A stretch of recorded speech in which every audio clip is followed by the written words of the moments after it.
What's up? What's up? What's up, everyone? Welcome back to the stream. Live up in the house again. Not feeling 100%, but feeling a lot better than yesterday.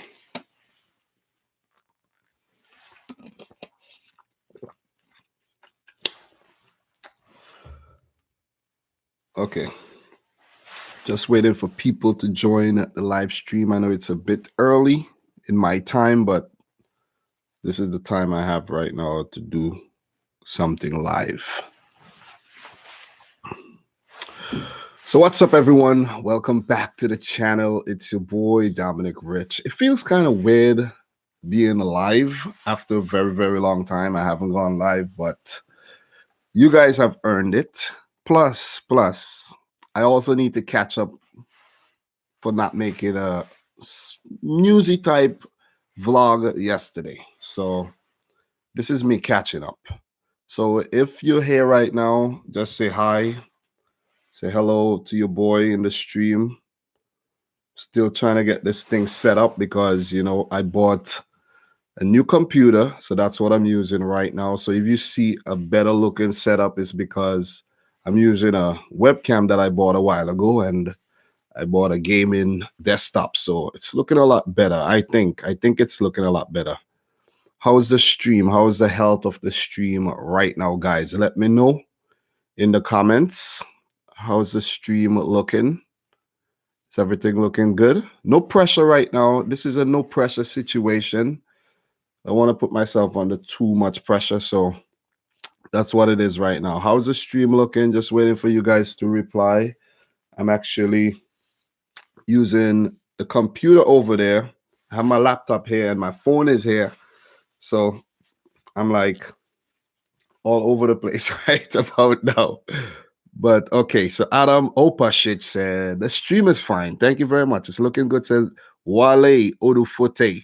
All right, guys. So 36 of you guys up in here. Welcome back to the stream. Well, welcome back to the channel, I should say. I said welcome back to the stream like I stream a lot. I definitely do not stream a lot. But I just wanted to do the stream to catch up, as I said. So let's get right into it, man. Let's get right into it. And let us start with transfers. I didn't do a lot of planning, but I actually have a list here of things I wanted to talk about. So I'm going to start with transfers, like confirmed transfers. Then I'm going to go to transfer rumors. And you guys could also contribute to that as well. And we're going to react to various league tables across Europe or wherever you guys want me to check out. And then we're going to get into some news and then a bit of Q&A before I leave. I don't know how long this live stream is going to be. Remember, guys, I'm not 100% fit. Let's just say that I caught a slight cold yesterday or the night before. I opened the window while I was in the basement, just to air out the room a bit, and the draft kind of messed me up. So yesterday I woke up, I was sneezing, wasn't feeling too well. But with some rest and, a little Hennessy and water and stuff I'm feeling a lot better. I didn't take any real medicine. But let's get into this. Let's start with the first big transfer news.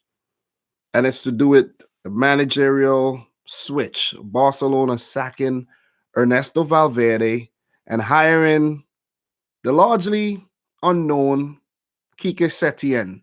To me, he's unknown. I did not know the guy before yesterday, and there's no shame. There is absolutely no shame in that. And when I put out that video was meant to be exactly what it was, a reactionary type video about who is this guy? Like, who is this guy that Barcelona just hired? I didn't know anything about the guy. I do not watch La Liga on a week-to-week basis. Sometimes I'll catch a game here and there, but it's not like this is the league that I follow all the time, so I will know all the managers. I know every single Premier League manager. I even know some managers in the championship, but I don't follow the championship, so there's a lot of managers I don't know. So this is like people just like to come on YouTube, sit behind their screen and talk a lot of BS. You know what I mean? I don't want to be all knowing. I don't want to be omniscient. I don't want to be, I'm not God. I can't know everything. There's some things that has to be left to the imagination, the curiosity, and everything. Thank you very much, Nipun Sharma, man. He left a 10-pound super chat. Really, really appreciate it. If any one of you guys want to contribute to the channel by leaving a super chat, you can. But just know, by watching the ads, don't skip the ads, remember? But by watching the ads, you guys contribute to the channel. That's why I'm able to buy this webcam. I bought it a while ago. This mic, that expensive computer over there, paid $1,000 for with a big monitor and everything. That has helped me speed up my process. When you see me making nice thumbnails, and as soon as I put up a video, a thumbnail is there already, it's because I'm reinvesting in the channel. This lighting and everything, it's because I'm reinvesting the money in the channel. I do not do this to earn a living. Let's make that clear. This is for you and I, or me and you, to talk football and discuss football. That's what this channel is all about. I'm not an expert. If you want to see an expert, go watch TV for that. I'm a regular person like you, like yourself, and I do research. Sometimes I don't, and sometimes I react, and sometimes I don't. So Nipun says, "Hi Dominic, huge fan of yours. I have a question. What do you think is more likely to happen in our lifetime? England win their second World Cup, or an Afghan nation win their first?" That's a great question. I will get back to your question just a second, Nipun. Let me just make note of that in case that thing disappears. So Nipun's question, let me just finish off this Valverde and Setien thing. So Ernesto Valverde sacked by Barcelona, sacked. And he had a 66% win ratio. That was an inferior win ratio to Pep Guardiola, to Enrique, and to few of the previous managers that took charge. He had a lot of jaws. He had more of a defensive style type approach. He was very, very, tentative. You could say he wasn't like he wasn't the Setien or even the Pep Guardiola type, Jurgen Klopp attacking mindset type of manager. Could any one of you guys find a word to describe? If you have to find a word to describe Ernesto Valverde, what word would that be? One word to describe Ernesto Valverde. What word would that be? What's up, Ramel? Welcome to the stream. Ernesto Valverde in one word. So Kita Haruduki says stupid. Adam Opposite says mediocre. Jersey Boy says crap. You guys really don't. Okay, so Gaming with Ali says he's shit. All right, let me allow that comment. It's fine. Nipun says stubborn. And Didan, let me take my time and say your name. Dit Danai says Setien never coached top club. Coach never coached a team in UCL. Best he did was led Betis to finish in Europa League place. Barca could do with a better coach. Big risk. I do agree with that. Crisp 3333 says pragmatic, and that is the exact word I was looking for. But you know why I did not say pragmatic? Let me tell you why. I like to keep things 100%. Guys, when I was in college, I used to use a lot of big words. I used to flex my vocabulary, and then the professor said, Dominic, keep things simple. Keep things as simple as you can so that you could get the point across, so that anyone who reads this thing would understand it. So I'm like, oh man, ever since that day, and that was since like 2005, like 15 years ago. Let's say about 14. And ever since then, I was like, you know what, just dumb it down a bit and just keep things simple. And it's worked. But pragmatic is the exact word. I wasn't 100% sure about the word. So it's not a word I use all the time. So pragmatic is the word. Wallace says unique. Ryan Hilal, confused. Bruno de Cruz, rubbish, trash. Nasri says pragmatic, clueless. Gaming with Ali. The word I'm looking for is pragmatic. He is pragmatic. It's like you want to attack, but you want to defense. You're not sure, but you just want to. But he won 2 La Liga titles. He won 2 La Liga. He won a Copa del Rey, and I think he won a Super Cup, if I'm not mistaken. That's pretty good. He did a good job, from numbers at face value. Anyone who don't know about football, you show them these numbers. Oh man, Ernesto Valverde did a great job. You show them the numbers, he did a great job. Am I correct, guys? You show them the numbers, he did a pretty good job. And I think it's kind of harsh. I think Barcelona fans, they're very hard to please.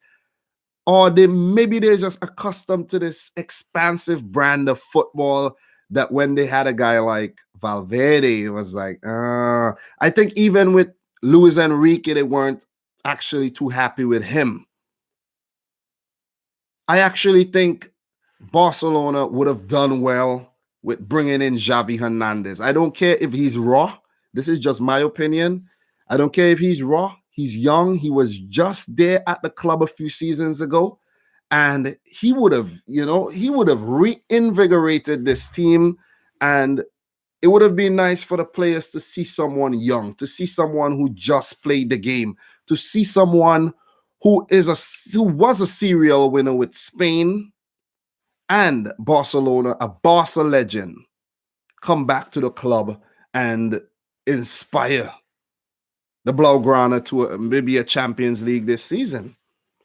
Because in the last 2 seasons, they could have won the Champions League, but under Ernesto Valverde, they faltered. They faltered, was it to Roma the previous year and last season to Real Madrid? Same exact circumstances, losing away. So I would have liked to see Xavi. It's like, for example, at my job, and some of you guys are asking what I do for a living. I'm a mechanic, work at the airport. And my job, my manager is maybe 2 to 3 years older than I. And it's actually nice because anything I want, I could go and talk to him.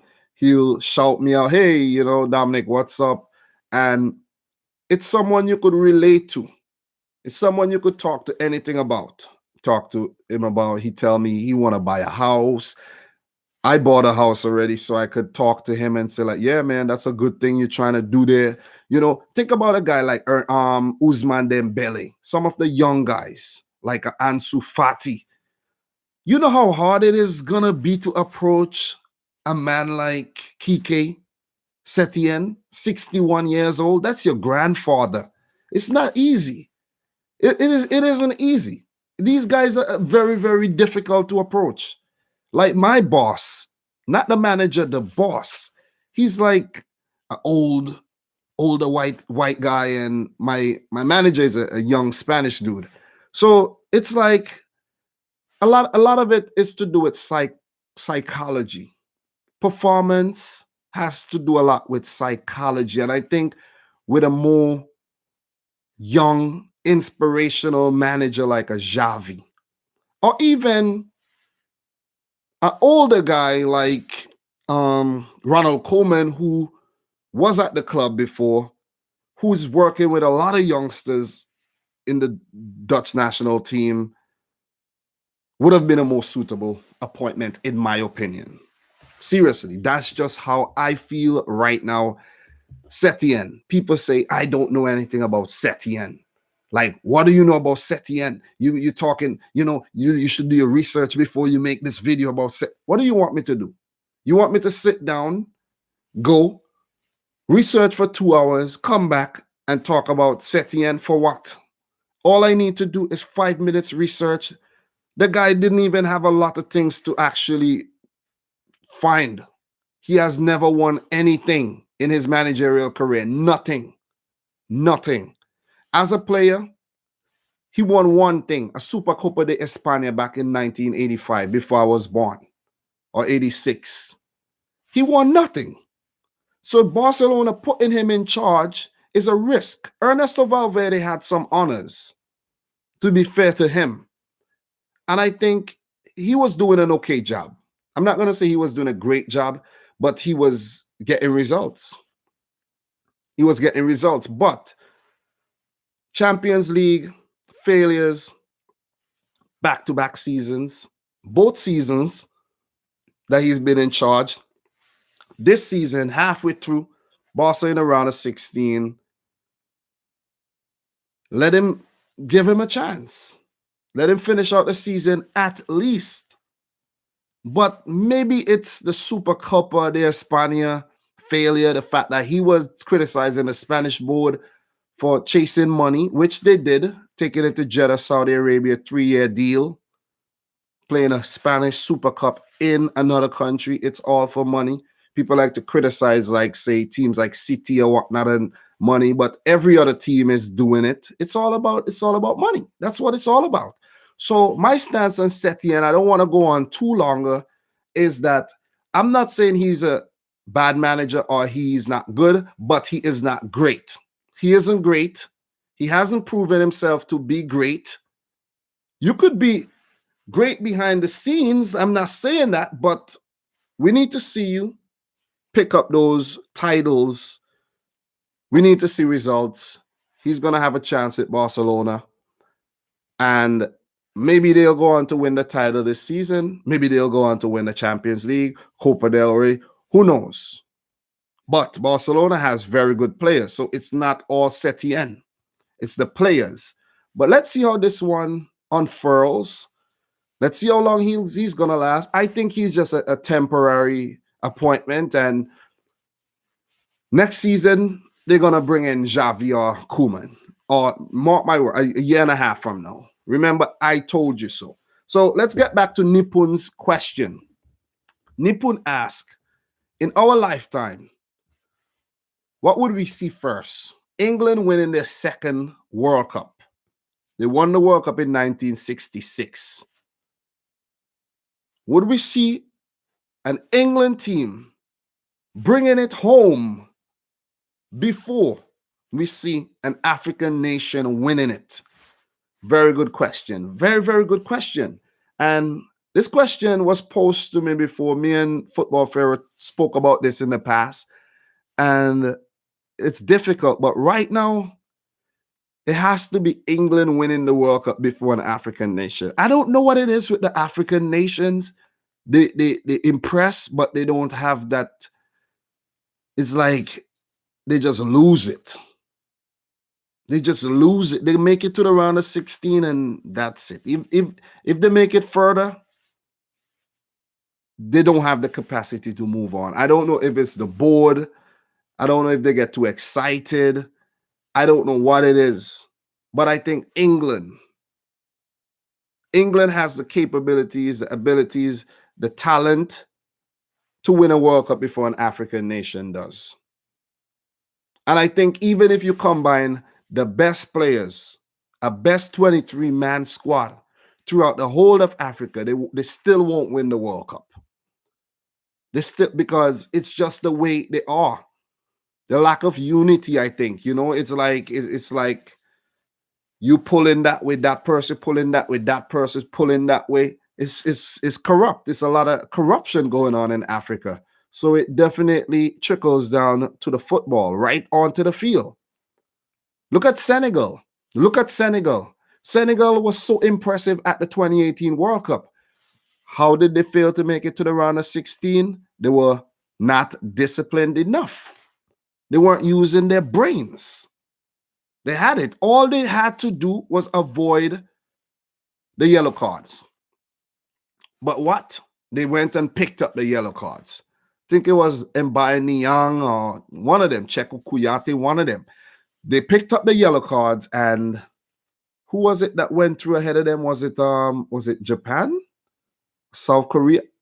Japan, I think, went ahead. I can't remember. It's been too much that happened since then. But I think it will be England. Yes, Japan. Thank you very much, Mustafa. I think England would win the World Cup before a second World Cup before the African nation. So We have gotten past the whole Barcelona thing. They sack Valverde. Kind of weird sacking, but it's been talked about a while now. Hyatt Setien, weird appointment, in my opinion. I'm going to stick to that.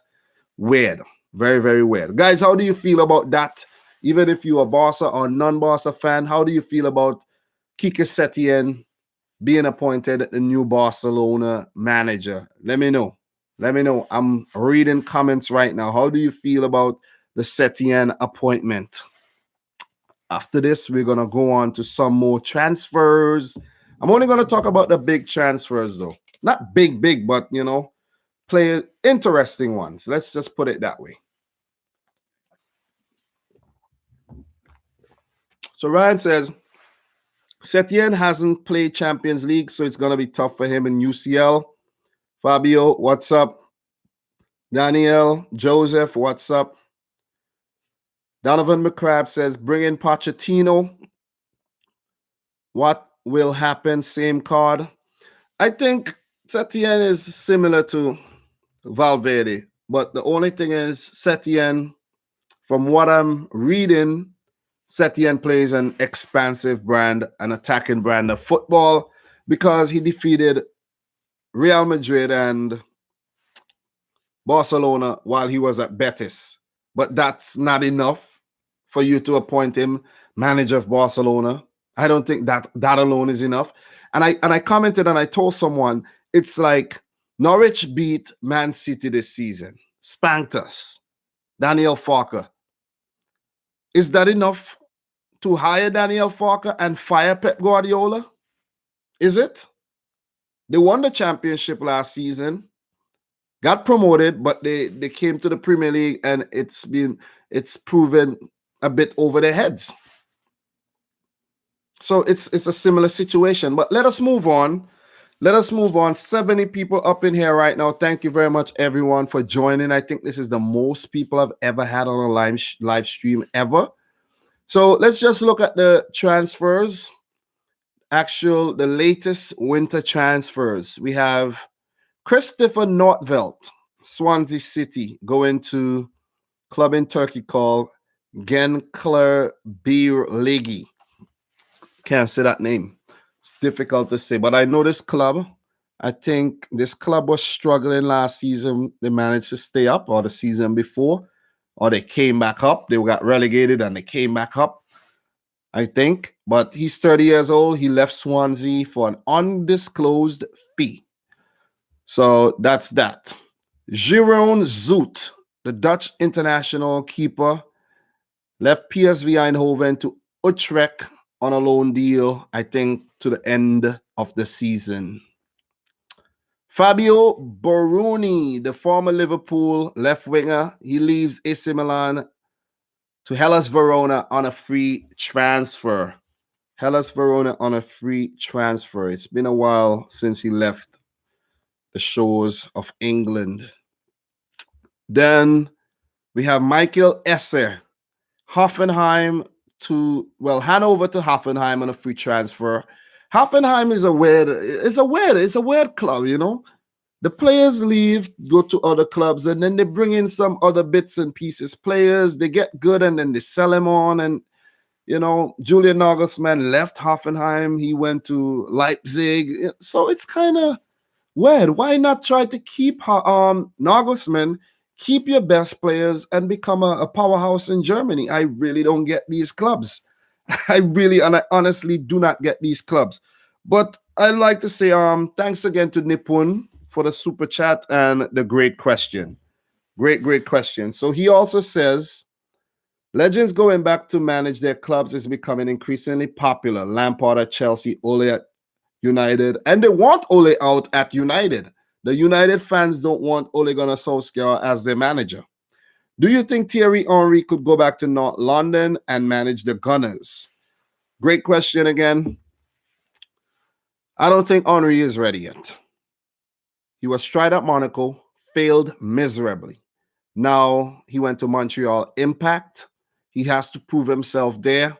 He has to win some things there. If he wins some things there, I suggest he stay there for the next 2-3 years. 2-3 years, he's still very young.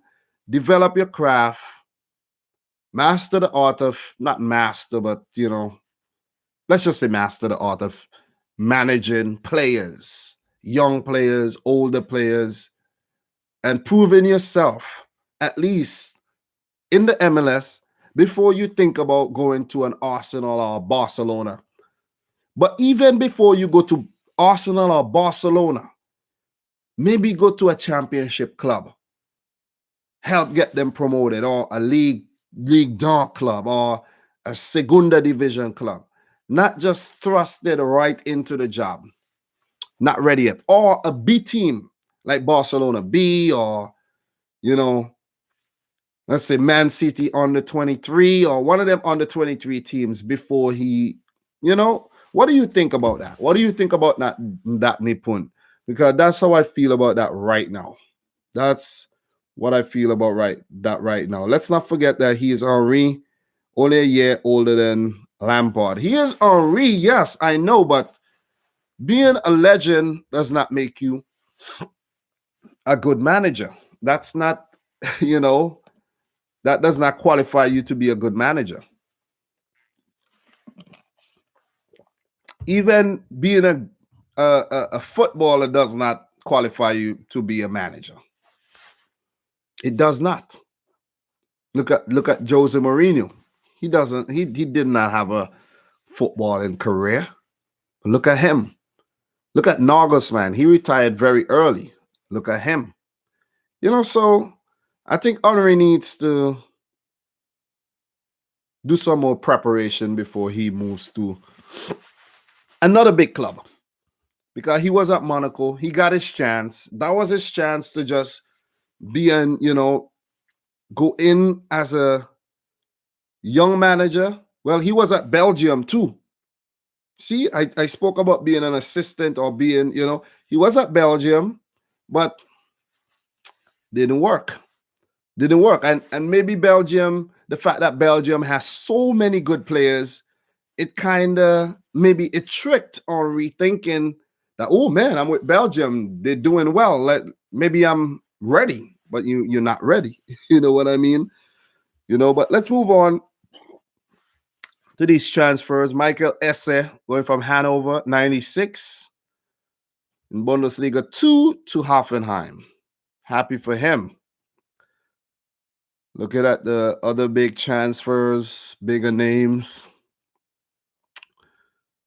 There's Pepe Reina. Pepe Reina going from AC Milan to Aston Villa on loan to the end of the season. That one's quite an interesting one because Pepe Reina was a former Liverpool goalkeeper. And while doing some research on Pepe Reina, just to look back and see when he started at Liverpool, just a refresher, and when he left and the clubs he played for and all of that, I found out that our third choice keeper, Scott Carson, 34 years old, he was a Liverpool player. I didn't realize that he was a Liverpool player. He was a Liverpool player, and he was on the bench when they won the Champions League back in 2005. He was the keeper on the bench.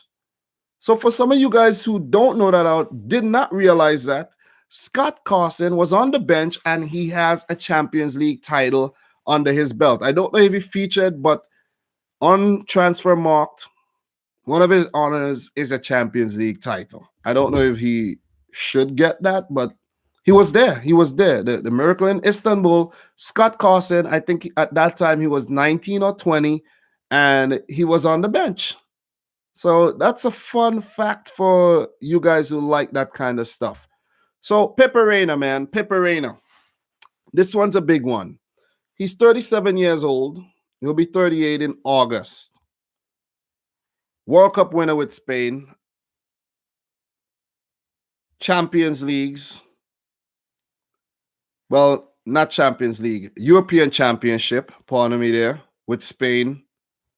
I'm not 100% if he featured in those games or if he was second choice, because the likes of Casillas and, these guys in the team at that time, I don't know if he was second choice or not. didn't really pay too close attention to these things back then. But he has won a lot of things. He has won a lot of things, but he moved from Napoli to AC Milan, and now he's going to Aston Villa. At AC Milan, he was a backup keeper. But right now, Aston Villa, their number one, Tom Heaton, picked up an injury for the second time this season, and they have to rope in an experienced keeper in Pepe Reina. And this is a big move. This could decide whether Aston Villa goes down or they stay up. It's a big move. It's a big move for Dean Smith and Aston Villa. How do you guys feel about Pepe Reina coming back to the Premier League? Liverpool legend, no doubt about that. But Reina at Aston Villa could be the reason why, if they stay up or they go down. He could be the reason. Right now, they have a Croatian keeper, Lovre Kalinic. Kalinic has just fell off at, playing for Croatia. To me, he was garbage. No wonder why he dropped down to number 2 and Dominic Livakovic is number 1. They didn't give him a try. And the fact that he was Croatia's number 1, you think like, guys, give him a try. No, they chose Orjan Nielen, the Norwegian international. He wasn't doing such a good, a bad job, but then they played Man City and they got smashed 6-1. So not looking too good on his resume there. So they have brought in Pepe Reina. So now Aston Villa has 5 goalkeepers, 6 goalkeepers in their roster right now. 6. Well, there's a guy named Sarkic. I don't think he counts. Well, I think Sarkic came in. Return after a loan spell. Yeah, Sarkic just came back from loan. Pepe Reina came in. So Aston Villa, they in shambles right now. I actually think Aston Villa are going down, but a move like this could save them. Don't want to stay too long on not Tom Heaton, but Pepe Reina. But it's nice to see Pepe Reina coming back to the Premier League. That's pretty cool. Okay, so Kita Haranuki, Dominic Rich needs to read the live chat. Okay. Read the live chat. Okay. I am reading the live chat, but, I have to give you guys the information that I want to, get out there. So taking some time to read the live chat right now. If you guys have anything to say and I missed it, you could say it right now. Okay, Ziga Karun, Dino Hotic for Maribor to Circle Brugge for 1.2 million. Thank you very much for sharing that one, Dino Hotic. What is he, Ziga Karun? Is he what position does he play? He has to be okay. He has to be okay for him to move for 1.2 million from a Slovenian club. So Kita Harunuk is asking, Dominic Rich, who is the best Asian player? Okay, so you're telling me I'm not reading the stream because I'm not seeing your question. This is not Q&A time. That's the thing. It is not Q&A time. We will get to the Q&A after I get through the information.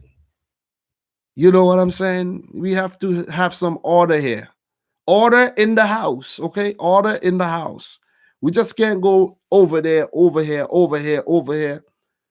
We will get to it. We will get to it. So let me just run through some of these transfers that I missed because yesterday I did not make a video where I actually summarize things that are going on right now in football. And that's the purpose of these vlogs, so that I stay in tuned with what's going on, because with football, you miss a couple of days, man, you fall a long way behind, and it's very difficult to catch up. You miss things. You're like, and you're still going to miss things, even if you try not to miss things, but at least I'm doing something that I actually wanted to do for a very, very long time.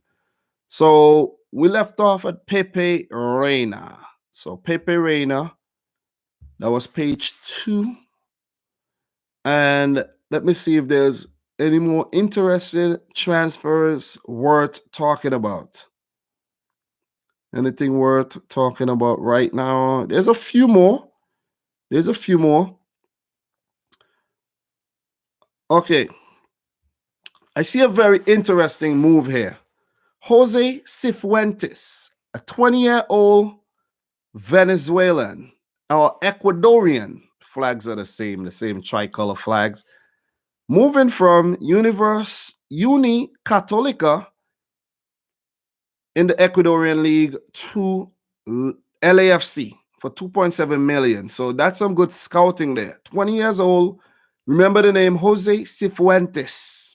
You never know. You might see him in Spain or La Liga, not La Liga, Premier League, sometime in the future. Asmir Begovic, the 32-year-old Bosnia and Herzegovinian goalkeeper. Begovic is only 32.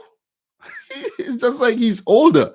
Formerly of Chelsea, from Bournemouth to AC Milan on loan.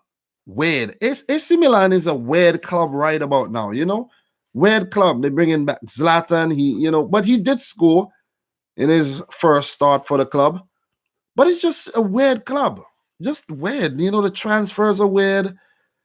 Firing the managers. It's just weird. Fall from grace. Let's put it that way. The fall from grace has been an ugly one. If they are to become a European giant again, which I don't think they are right now, they have to bring in a man like a Pep Guardiola or a Klopp, a Mourinho maybe. They need to bring in a big manager, I think. Not one of these Italian managers who play in musical chairs with the Italian clubs in Italy, but a high-profile manager. And just give him a chance and just trust him. And that's how AC Milan is going to rise again. Let me take a look at the chat right now. Okay, so pro gamer, you need to chill, okay? Pro gamer, you need to chill yourself. Chill yourself. I'm going to put you on timeout for that. No need for that right about now. Thank you very much, Adam. But guys, make sure do your job. Moderators, keep the chat nice, clean. Have a little, give people a little leeway, but talking about, your nuts big and hairy isn't necessary in here. It's not.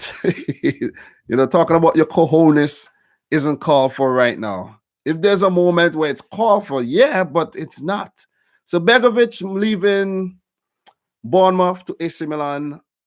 Bournemouth currently struggling right now, struggling a lot. Even with their keepers, Aaron Ramsdale injured. They say he's injured. Mark Chavez given a chance, and he got battered against Watford. And there's Arthur Burrock there. He's 39 years old, almost 40. So Bournemouth, I think they need to show some more, ambition, in my opinion. Show some more ambition and sign some quality players. These are the bits and pieces players you got in the team. Ain't gonna cut it anymore. It ain't gonna cut it. Not gonna cut it. You need some more quality in your side, man. You've gotten away with it for too long. For too damn long. All right? So let us just wrap up with these transfers. There's not a lot to really talk about. And then get into some transfer rumors and then get into checking out the league tables. I'm just going to stream, guys. I'm going to stream until my wife wants me to stop because she has to do her workout routine. She's back on her fitness thing again. So one thing I want to shed some light on, guys. Mick van Buren, Slavia Prague to ADO Den Haag in the Dutch Eredivisie on loan. They've been doing a lot of business as of late. Alan Pardew is the manager over there. So Alan Pardew trying to save Adu Den Haag from relegation this season. They're currently 17th in the Dutch Eredivisie on 13 points, 2 points ahead of bottom place RKC Waalwijk. So, bringing in these players, Alan Pardew is going to try to work his magic. It's possible. 13 points, 2 points behind Vivi Velno in the relegation playoff spot, 3 points behind Zwolle, 5 points behind FC MN. All you need is 3 wins. 3 wins, ADO Den Haag. 3 wins, 9 points. You go up to 22 points, and you're back. You're back in the thick of things. You're back safe again. So 22 points will take them up to 12th above FC 20. 3 wins he needs. He needs 3 wins, and he'll be good. I'm going to keep track of Alan Pardew's tenure over there in the Dutch Eredivisie with ADO Den Haag, if I'm even saying the name properly. But it's a very interesting case. Very, very, very interesting case. And they've been doing a lot of business. They've brought in left back on loan from Leeds, Mick van Buren, a right winger from Slavia Prague, Pavel Sibicki from Leeds. I think he had left and came back. Michael Kramer from Utrecht, free transfer. And Tom Haye, without a club, attacking midfielder. So he's trying. At least he's trying. And there's a few more transfers that I'm not mentioning right now. But guys, keep a close eye on ADO Den Haag in the Dutch Eredivisie. So let me see what you guys are saying right now in the chat. Which country are you from? St. Vincent and the Grenadines, if you're talking to me. It's an island in the Caribbean, small island. 100, it's about 100, it's about 110,000 people is the population. Adam Opasic, as an Ajax fan, I want ADO Den Haag to be relegated. Is ADO Den Haag an Amsterdam-based club? I don't know. That's the thing. I don't know everything. And people may think like, oh, you don't know that? I don't have to know everything. It's cool not knowing everything. So then when you guys say something good in the comments, I could acknowledge you and be like, yo, man, thanks. I didn't know that. I learned something new today. It's good to learn something new every single day.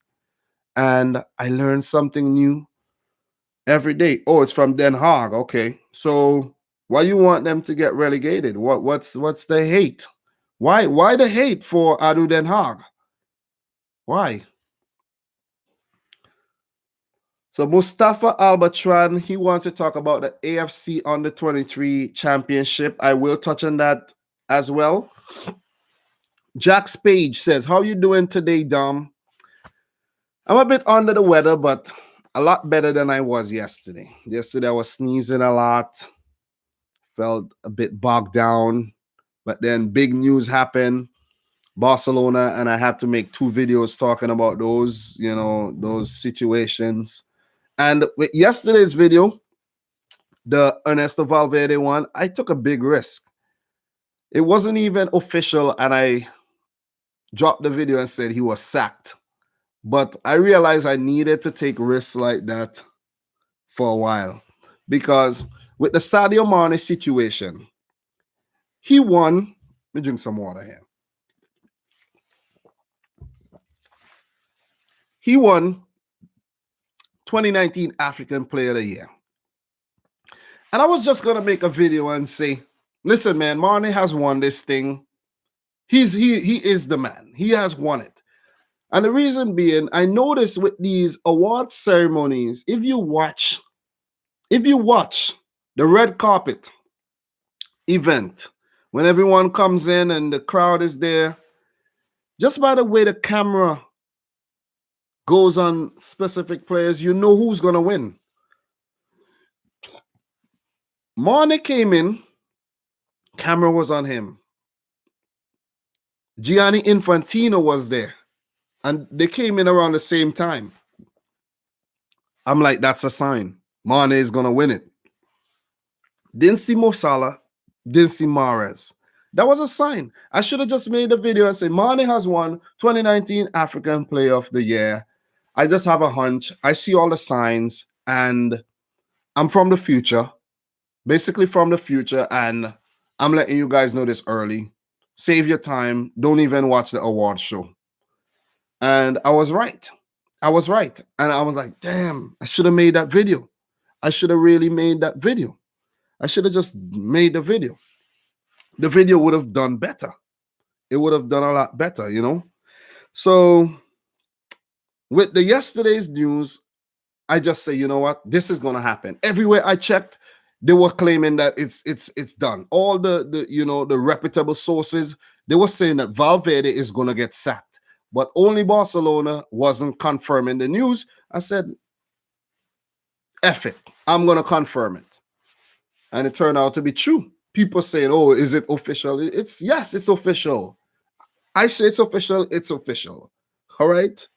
Just joking with that one. But yeah, sometimes it's good to take risks. You have to take risks. Just like Barcelona is taking a risk with Kike Setien.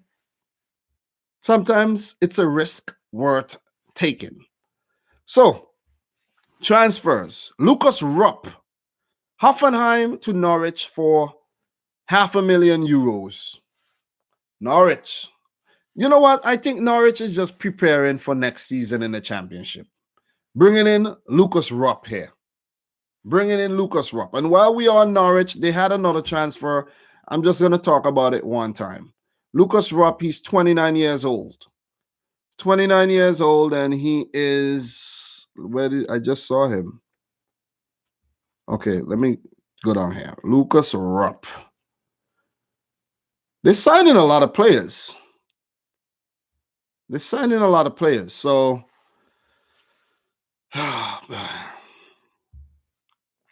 Lucas Rupp. I just got this notification on my phone from the Tottenham Hotspur fan expressions oozing, and it says, Ericsson, please go to Inter. So we'll talk about that when we get to the rumor category. So Lucas Rupp is a central midfielder. He's 29 years old, former Hoffenheim player.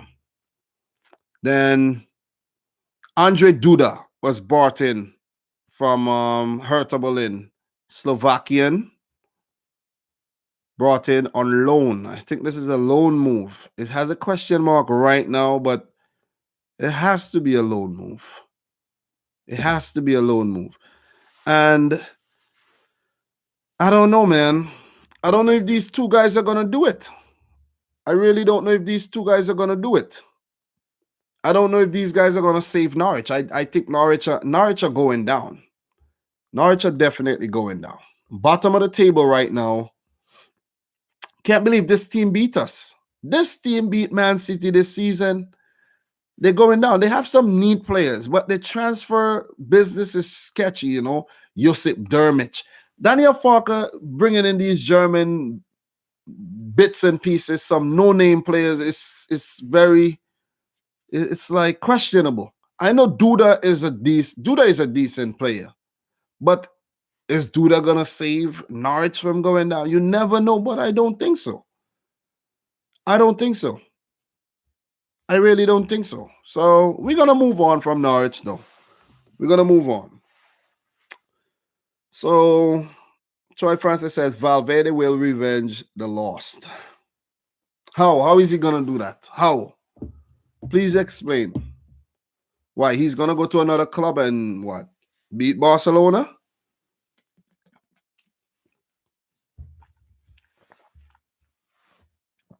Okay, so a few more transfers to go through. Do any one of you guys have any transfers that happened that you want me to talk about really quick? Let me know, because I might be missing something that you guys actually want to talk about. Any transfers? Lemar to Chelsea. Is that a rumor or is that a transfer? I'm talking about transfers right now, not rumors. Confirmed things right about now. Lawrence de Buck leads to Adu Den Haag. Alan Pardew is trying his best. Konstantinos Mavropanos. I saw this one yesterday as well. And I watched Robbie from Arsenal Fan TV talking about this. Arsenal to Nuremberg in Bundesliga 2 on loan till the end of the season. Arsenal doesn't want to sell Mavropanos despite interest from various clubs. They sent him out on loan, the 22-year-old Greek international, just to get some game time. He's 22, and they still don't trust him. Still don't trust him to keep him at Arsenal. Maybe they should just put him and Socrates at the back, or Socrates, not Socrates. Put him and Socrates at the back and have a Greek backline. Try that. You know? They could, and another thing they could do is buy Jose Holivas from Watford and have another man in the defense who's Greek. You know? Right, and 2 center backs, and then maybe bring in another one and have an all Greek backline. You know, maybe Arsenal needs to try something else. So, what are you guys saying in the chat right now? Dabor to Hoffenheim. Yeah, I did see that one. I spoke about that one before in a previous vlog. Sevilla to Hoffenheim from Red Bull Salzburg, Sevilla, Hoffenheim. That was a weird transfer of the day because it's kind of weird that he left so early. 6 months out. They're like, yo, man, he's not working out. Let's try to just, recoup this money. Simon Kjaer, the Danish center back, Sevilla to AC Milan on loan. Simon Kjaer is a good defender, but seems to favor the other leagues, not the Premier League. Let me see if he was ever in the Premier League. Simon Kjaer. Quality center back too. Okay. Never played in the Premier League. He was at Palermo, Wolfsburg, Roma, Lille, Fenerbahce, Sevilla, Atalanta, and now AC Milan. Shout outs to the man Simon Kjaer, man. Could remember him when I used Denmark during FIFA career mode a couple years ago, maybe like 4 years ago. When I used to play FIFA, though, I don't play FIFA anymore. It's too time consuming. I'm not saying I won't go back to playing FIFA one day, but I'll manage my time a lot better because, oh man, it took up a lot of my time. And it was actually very, very counterproductive. Nathaniel Phillips, Liverpool under 23, going back to Stuttgart on loan. That was a weird thing. They called him back to play a few games. He played a few games. He played the derby in the FA Cup where the kids defeated Ancelotti and his boys. And then he was on the bench for a couple matches. I think he even came off the bench in a Premier League match. I can't recall, but he went back to Stuttgart. Weird. Very, very weird. Very weird transfer. So let me see if I could spot anything else worth talking about. All right, chat. Looking at the chat. Okay. Borini to Hellas Verona. Yeah, I did spoke about Borini already. Troy Francis, Forza, Barcelona. Weigl to Benfica. I didn't touch on that during the vlogs, but I saw that, and I really didn't think I needed to. That is a weird transfer as well, because Julian Weigl was touted to be one of the next big players in Germany, but injuries have really halted his progress, and he fell off, man. To be honest, Julian Weigl, he fell off from Dortmund to Benfica is a downgrade, in my opinion. No disrespect to Benfica, but that's a big, big downgrade. Big, big downgrade. So I don't think there's any more big transfers worth talking about right now. So we could just get into the rumors. I'm on like page 5 right now. Victor Camarasa going back from Crystal Palace to Real Betis. He was there on loan, didn't really feature that much, and he has gone back to Real Betis. Yeah, I think that's about it. Kevin Voigt, Hoffenheim to Werder Bremen on loan. You see, I was talking about Hoffenheim. They just have so many players, man. So many players who are just excess players that you don't even need. Okay. So I think that's about it. There's not a lot more to really talk about. I think that's about it to do with the transfers. Yeah. I think I'm all. Diego Demme, RB Leipzig to Napoli for 12 million. Excuse me, 12 million euros. That one is a weird one because Napoli currently struggling in Syria right now, struggling big time. Leipzig, top of Bundesliga. So Demme, you left RB Leipzig, who could possibly win the Bundesliga this season, and you go to Napoli? Kind of weird, but maybe he has his reasons.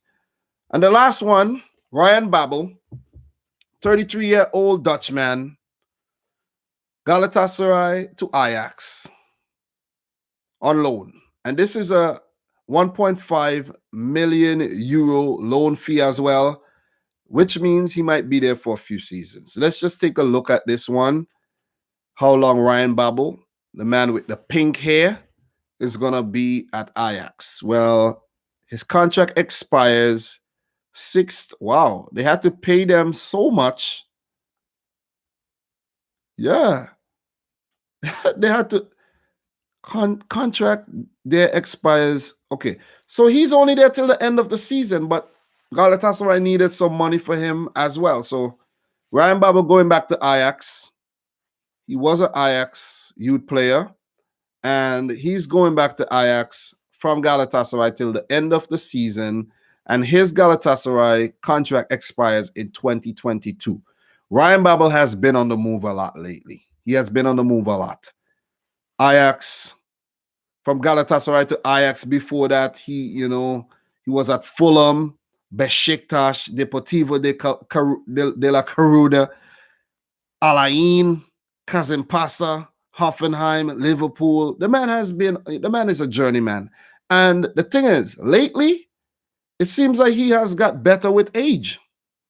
He's still fast, still scoring goals, hence the reason why Ajax brought him back. So let us move on, guys. Let us talk about transfer rumors. I'm going to take some suggestions from you guys in terms of rumors you want us to discuss right now. 67 people in the chat right now. Thank you very much to every one of you guys who are here. I appreciate it. I want to do streams more often, especially since I got the setup looking a lot better, the lighting and the quality and everything.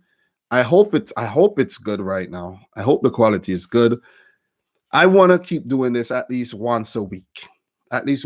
What do you guys say about that?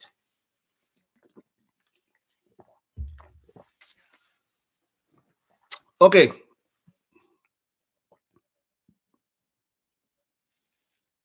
So, transfer rumors you guys want me to talk about. Okay, so Serbian Empire saying Thomas Lemar to Chelsea. What do I think about this? That's what I'm gonna let you guys know what I think about the transfers, okay? Because it doesn't matter what the news outlets say, it might happen or it just might not happen. So Lemar to Chelsea. You know what I think about this Lemar situation? I think Lemar should have went to Arsenal when Arsenal was calling. And I think that's when Arsene Wenger was at the club. Wenger wanted him, if I could recall, and he didn't go there. I think he stayed on at Monaco for another season after the rest left. And then he went to Atletico Madrid. And he went there for a big fee. Thomas Lemar went to Atletico Madrid for a big stinking fee, man. Lemar, let me tell you guys. Let me pull him up and let you guys know. Thomas Lemar, man. 24 years of age. He was born in Guadeloupe. So he's a West Indian. And I saw his story as well. Young man, and he went to France. He went to Caen. SMCAN, CAEN. I don't know if I'm saying the name right. They're currently playing in Ligue 1. And from Car, he went to Monaco. So he went to Monaco in 2015-16, impressed, 4 million euros, and then he got sold on to Atletico Madrid for 70 million euros. You're hearing it correctly. Atletico Madrid, they're just throwing money at young players. Look at how much they paid for João Felix, and João Felix has not been that impressive at Atletico Madrid so far. He has been, it's been a poor start. Let's just say that. The start, like just at the beginning, he was really good. He was good. He was scoring goals in preseason and all, and people were saying, "Ooh, man, wow." But ever since, man, he's been kind of bad. You could even use the word horrible. But he's been bad. But Thomas Lemar, this season, 15 matches, no goals, no assists, 765 minutes in La Liga, 947 in all competitions. He featured in all the Champions League matches, did not contribute to a single goal this season. Simeone said he's flopped, basically. He's flopped. He's flopped. And Lemar, I think the only thing could save Thomas Lemar's career right now is to go to a club like Marseille or Olympique Lyon. That's just my opinion. Or go back to Monaco. But I don't like the going back thing. I think he should. I think a club like Marseille or Lyon would do good with a man like Thomas Lemar, or even a Lille. One of these clubs should to take him, but it'll have to be a loan deal at first, and then I don't think they could afford him. You know what I mean? Or a cut price, a big cut price. So it's mostly likely a player of his quality, his quality, and his value, market value, most likely will go to another big club. But Atletico Madrid is not the place for him right now. And he's currently injured.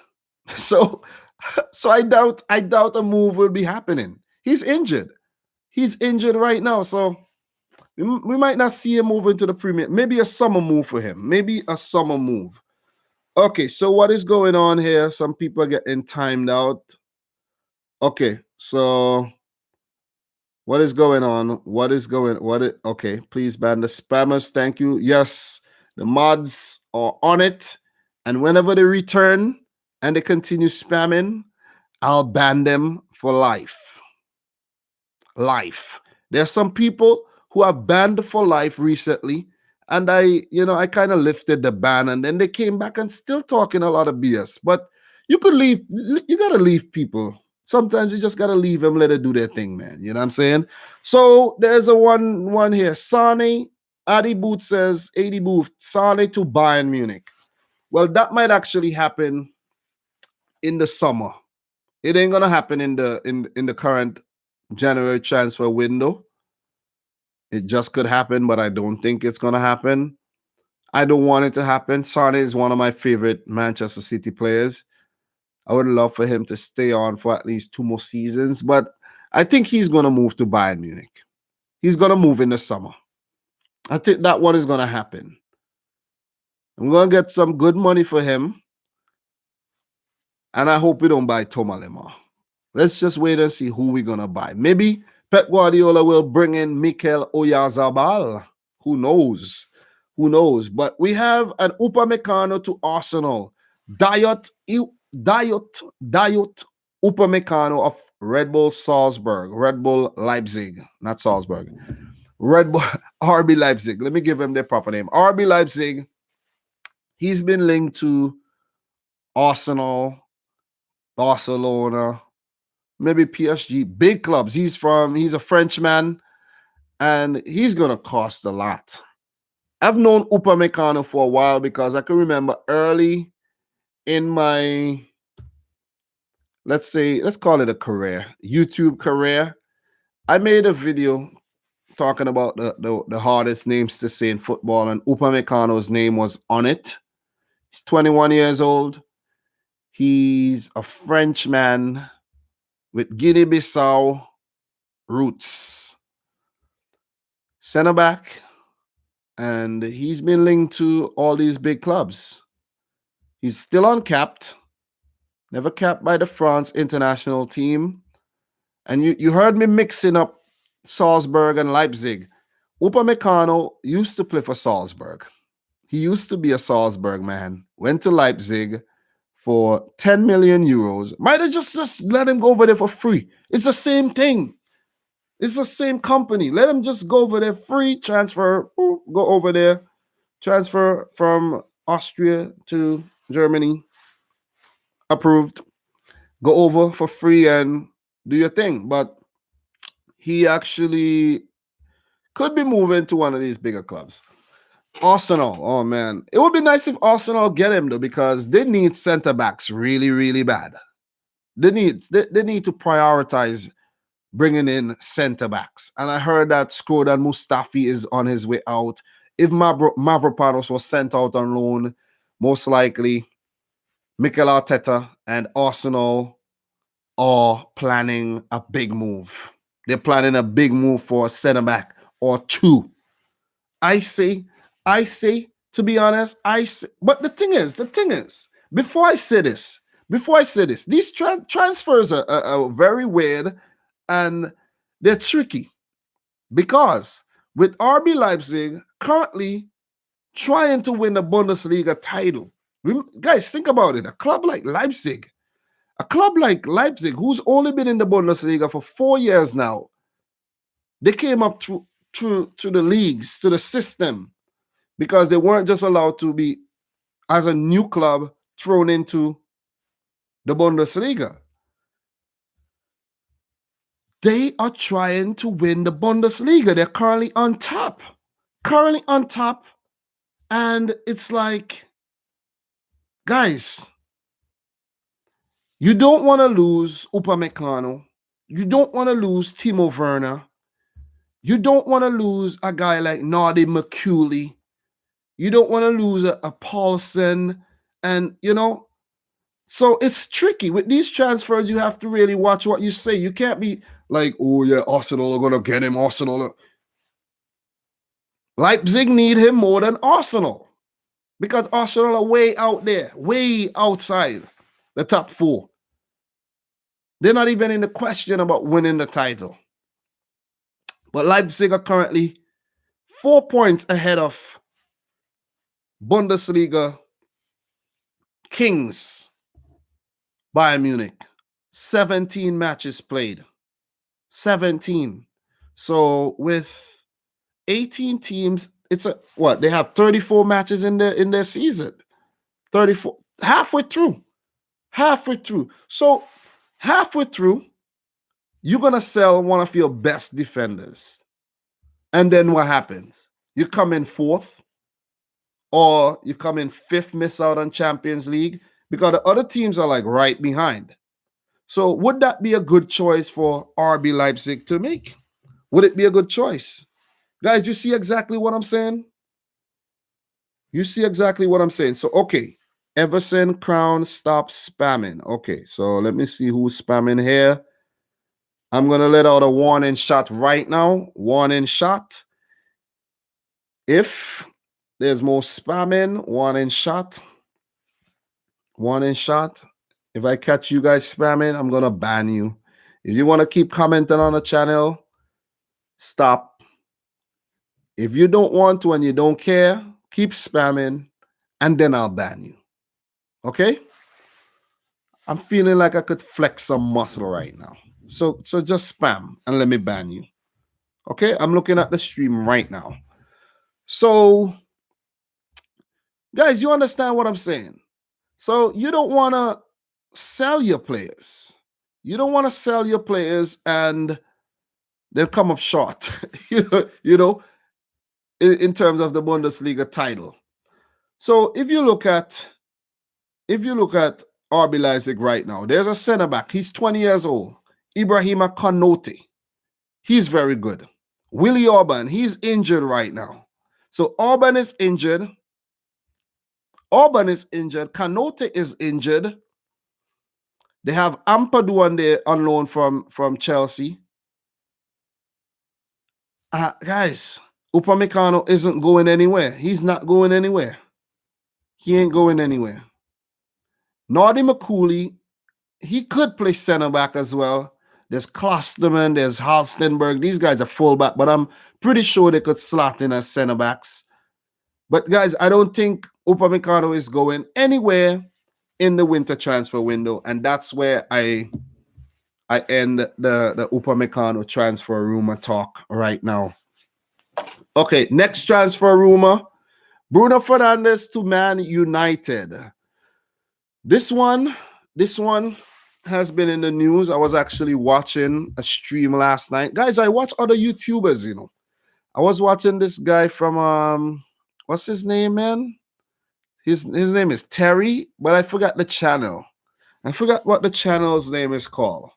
I don't watch it too often, but I forgot what the channel's name is called. But I heard him talking about Bruno Fernandes to Man United, and he's saying the deal look like it's gonna happen. It looks like it's actually Football Terrace. Yes, Bruno de Cruz. Football Terrace. Donald Anderson says Mark Goldbridge is very happy about Bruno Fernandes. Yes, I watch some Mark Goldbridge from time to time. Time to time, I watch Mark Goldbridge. So,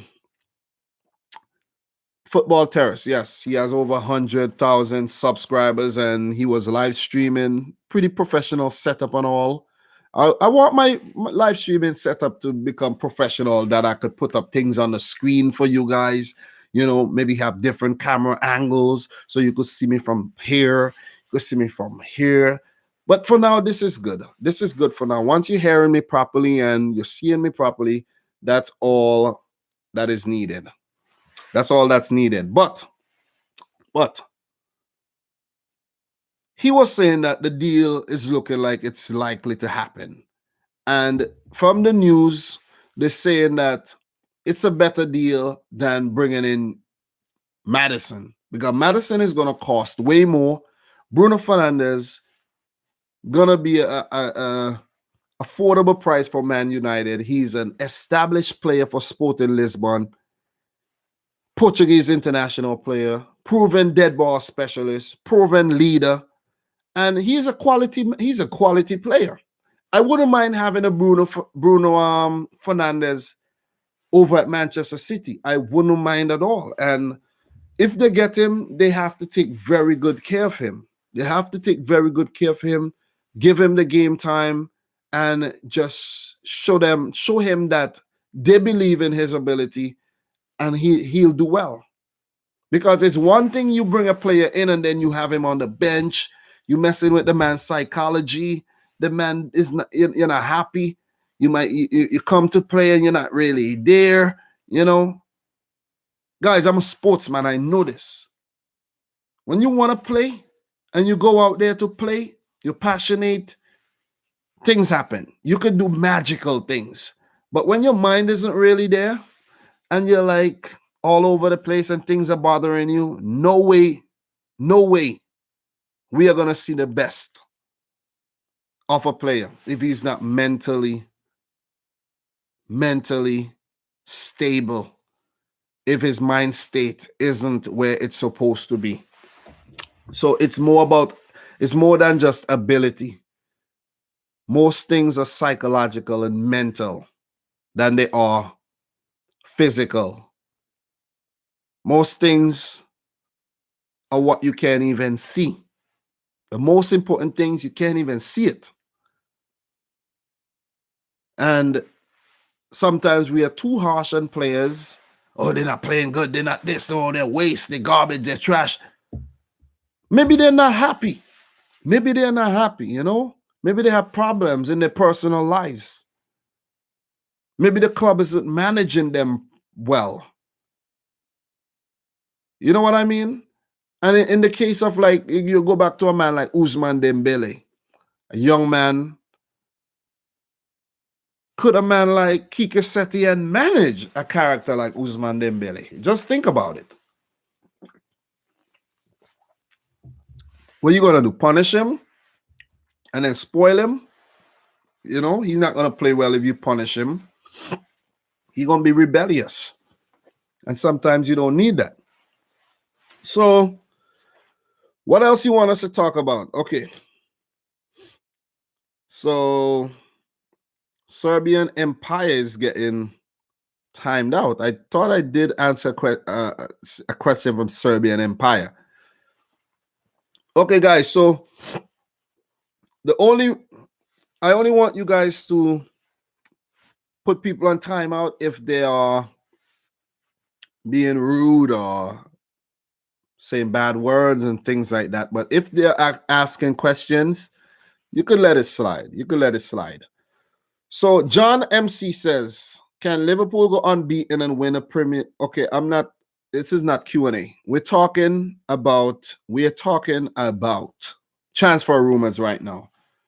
Ugo-Chan Shakir to Liverpool. I don't know this player. I think I see the name, sounds Turkish. Jakir,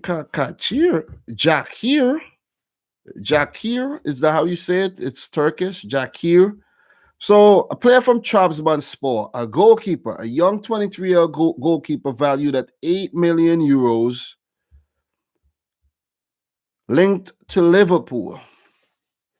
Okay, let's look into this one and see how he's doing. All right, so he's actually playing for Trabzonspor. 18 goals conceded, 2 clean sheets.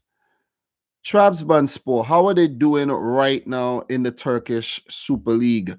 Let's take a look at that, and I'll let you guys know what I think about this transfer. So, Trabzonspor is currently third. Guys, it's not happening yet. Maybe it'll happen in the summer. Maybe in the summer he'll go to Liverpool and maybe they'll loan it. Maybe maybe they'll get the deal done now and loan him back. But with Trabzonspor being third, no, it's not happening. But the fact that Liverpool and Trabzonspor has done business in the past, that's the club that Daniel Sturridge plays for right now. It can happen. It can definitely happen. And to talk about Sturridge, what is Sturridge up to? How has Sturridge performed so far this season? Let us take a look at Daniel Sturridge's performance so far, his progress so far in the Turkish Super League. Okay, Daniel Sturridge, 9 matches, 4 goals, 4 assists in the Turkish Super League. Not bad. Not bad at all.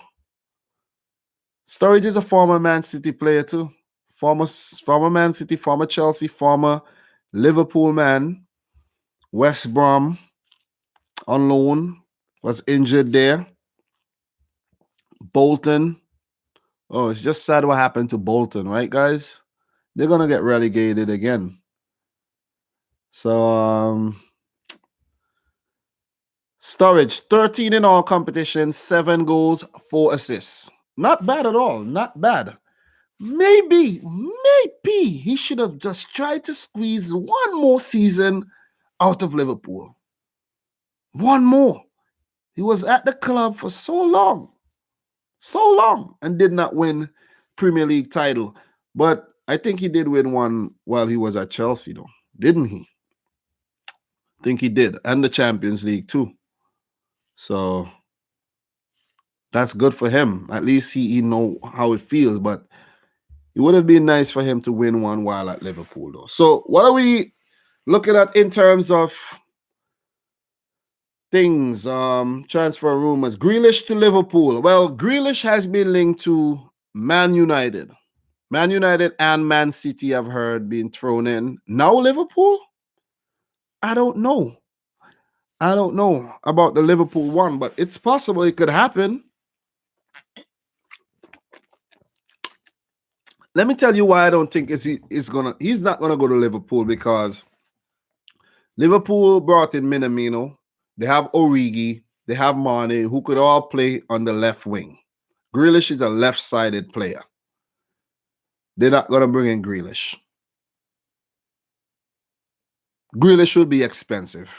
Grealish will be very expensive. And I don't think Liverpool are going to spend that type of money on a Grealish. They will spend that type of money, but not on Grealish. They spent that type of money on a defender that they needed a big defender. Van Dijk. Spend it big money. Spend big money on Allison. They needed a goalkeeper badly. Remember Luis Carrias? Remember that guy named Carrias? Remember Liverpool used to have a man named Clavan in the back there too. So they needed reinforcements in the back. Spent on Salah as well. The only place I see Liverpool spending big, maybe bringing in a creative midfielder and a striker to back up Firmino. And they brought in Minamino, who could play that role.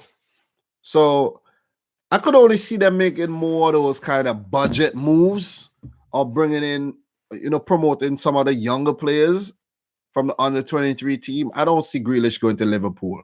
For Man United, Grealish has expressed the fact that he wants to play at Old Trafford one day. Like Old Trafford being his home team, his home stadium. So I could see him going to Man United. He's English and he just looks like the quintessential Man United player, to be honest. I could see it happening. I'm looking at the future right now, and I see Grealish in a Man United jersey. No matter what the people from Man United say, I could see Grealish going there. And they will put up the money. They will spend big.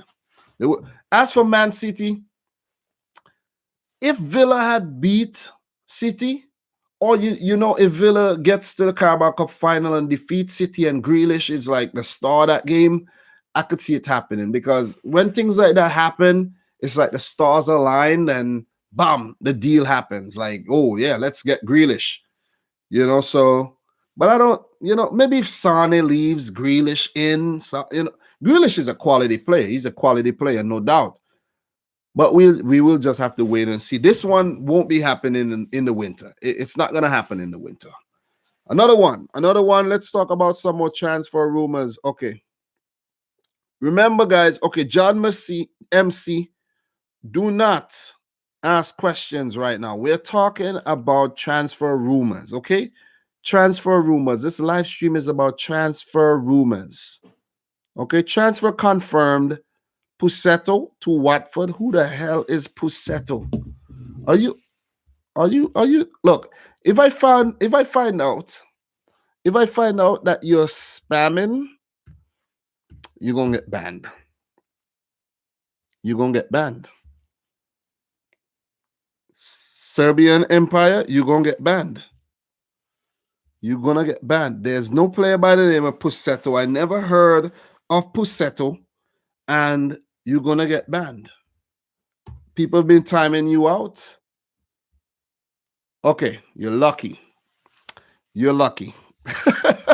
I found a Pussetto guy. Okay, that's a weird name. So Ignacio Pussetto,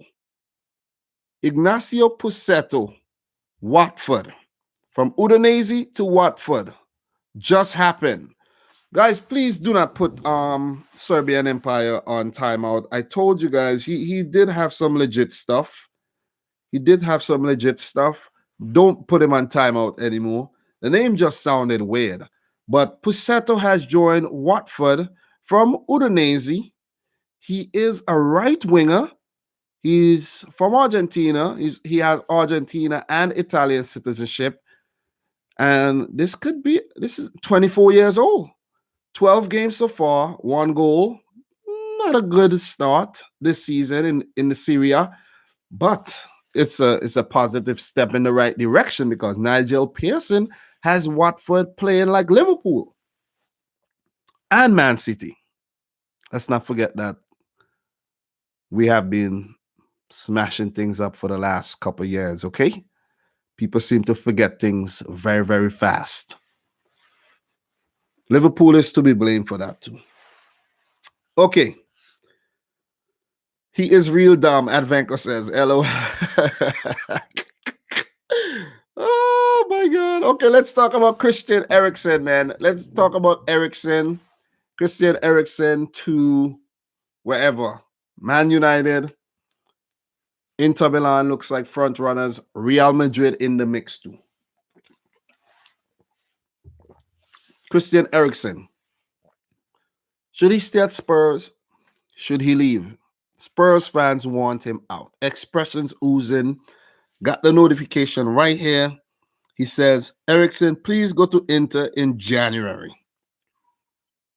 Please go to Inter in January. And would he go to Inter? That won't be a bad move because you know what? He's been laboring at Tottenham for so long without any trophies. If he go to Inter Milan, it's a high. The chances are high, very high, that he could win the Serie A in his first season. Scudetto. Here you go. Inter are on fire. Excuse me. Inter are on fire, guys. Romulan Lukaku has been doing a good job over there. Lautaro Martinez, Barcelona want him. Man City want him. Who else want him? A lot of clubs want him. Lautaro should stay his ass, his behind, his backside at Inter Milan if he know what's good for him. He should stay there for a couple more seasons. He's still very young, and he should stay there. Actually, Inter has just dropped to second place. They have just dropped to second, 2 points behind Juventus. Oh my God. Oh, it looks like Juventus, guys, is Juventus going to win the Serie A again? Is Juventus going to win the Serie A again, guys? Oh, man. Just got a message here. My daughter's mom sent me a picture saying her first wedding, like she went to a wedding or something. My big daughter, she's going to be 10, man. She's going to be 10 in 6 days. Cassidy, she'll be here soon. 10. Man, that's my oldest kid, by the way. I have a 10-year-old daughter, an 8-year-old daughter, and a 1-year-old son. The boy doing the damn thing, man. Multiplying like a motherfucker. So, Juventus are currently 48 points. And it seems like they're going to win the Serie A again under Maurizio Sarri. Inter, do not let me down. Do not let me down, Inter. Lazio third, 42 points. But we will get to league tables. I want to do league tables. I just wanted to do a bit of transfer rumors. But Eriksen to Inter will be a good one. I like that one. It'll be good for him as a player. It'll be good for Tottenham as a club. It'll be good for Inter as a club. Everybody wins in that one. Everybody wins. But what I want them to do with the Eriksen money, that they have to get this. They have to do the business now in order to get the money, because his contract is up in the summer and they would lose him on a free. They would lose him on a free. So they would want to just, let's get the deal done so that we could make some money on this player. Let's get it done. So don't go to United. You ain't going to win no trophies there. Real Madrid is a good move, but the prime move is to go and help Inter Milan win the Scudetto. That's final thoughts on Christian Eriksen. We have one here. Serbian Empire says Semedo to Bayern. Is that a rumor or is that confirmed? I don't think that's confirmed because, let me see, top winter transfers right now. You have Erling Haaland. I spoke about Erling Haaland, Salzburg to Dortmund, Dejan Kulusevski, Atalanta to Juventus. And guys who are in here who did not realize when I shared this one, Atalanta had 54 players out on loan. 54. Ridiculous. 54. More than Chelsea, more than anybody else in Europe. The Serie A clubs have a lot of players out on loan.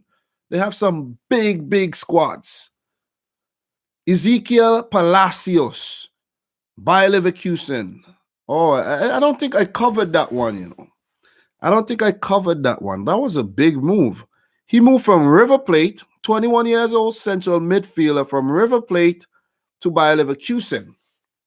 Leverkusen didn't look too bad at the back end of the Champions League there either. Okay, I need to charge my phone. Where's the charger? Julian Weigl, Benfica, João Pedro to Watford. Oh, guys, Watford are not getting relegated. You see the surge they're on right now? Watford are not getting relegated.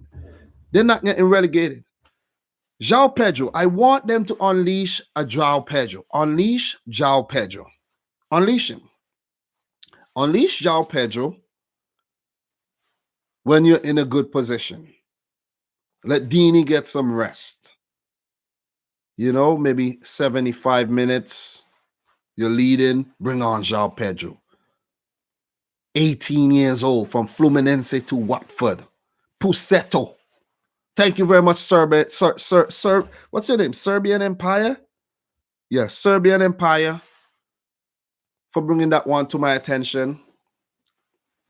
You know? So Watford are in good shape right about now. Guys, I need to take a slight break. I need to sneeze, and I need to just take a break. Give me 1 second. I'll be back.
It's just that the name Pusetto sounded weird, man. Pusetto.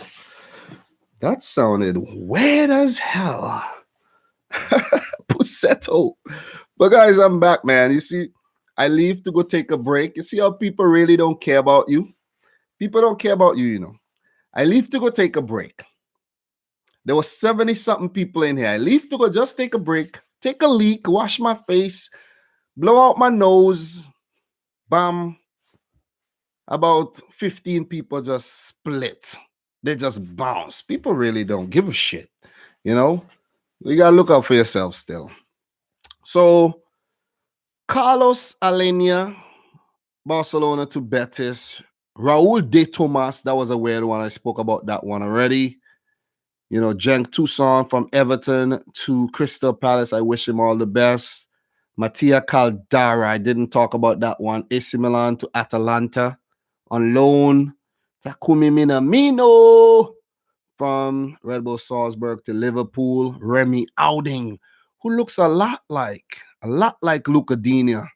Right winger from Reims to Bordeaux. 10 million euro loan fee. I think that's a permanent deal, but they're just doing that. So that's about all the transfer. But any more rumors, guys? Any more rumors? Any more rumors before we get into the league tables? John Stones to Arsenal. I saw that one today. That's not happening. It ain't happening. We don't have any center backs. Why would we sell John Stones to Arsenal, a rival team? It ain't happening. Maybe in the summer if we bring in a couple center backs, but not now. It ain't happening now. Aurier to AC Milan. That one I could see happening, but the way Aurier is playing under Mourinho, no. Aurier is playing as a let's say a winger under Mourinho, and I think he is their best. He's their best fullback right now. He's their best in terms of stamina, his crosses, assists, everything. Aurier, and I can't believe I'm saying this. Mourinho has turned Aurier into Dani Alves. Simply put, he has turned him into Dani Alves. So, highly unlikely Man City would sell him to a rival team. Yes, Bruno de Cruz. Okay, Jetson Fernandez to Spurs if it hasn't already happened. 80 Booth. Yes, I heard Jetson Fernandez, the young Benfica midfielder, was in London doing a medical for Tottenham Hotspur.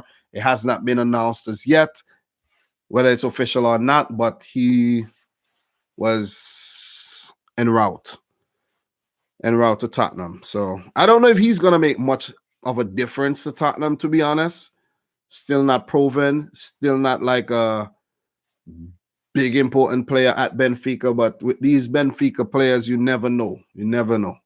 They could just be a jack in the box with him.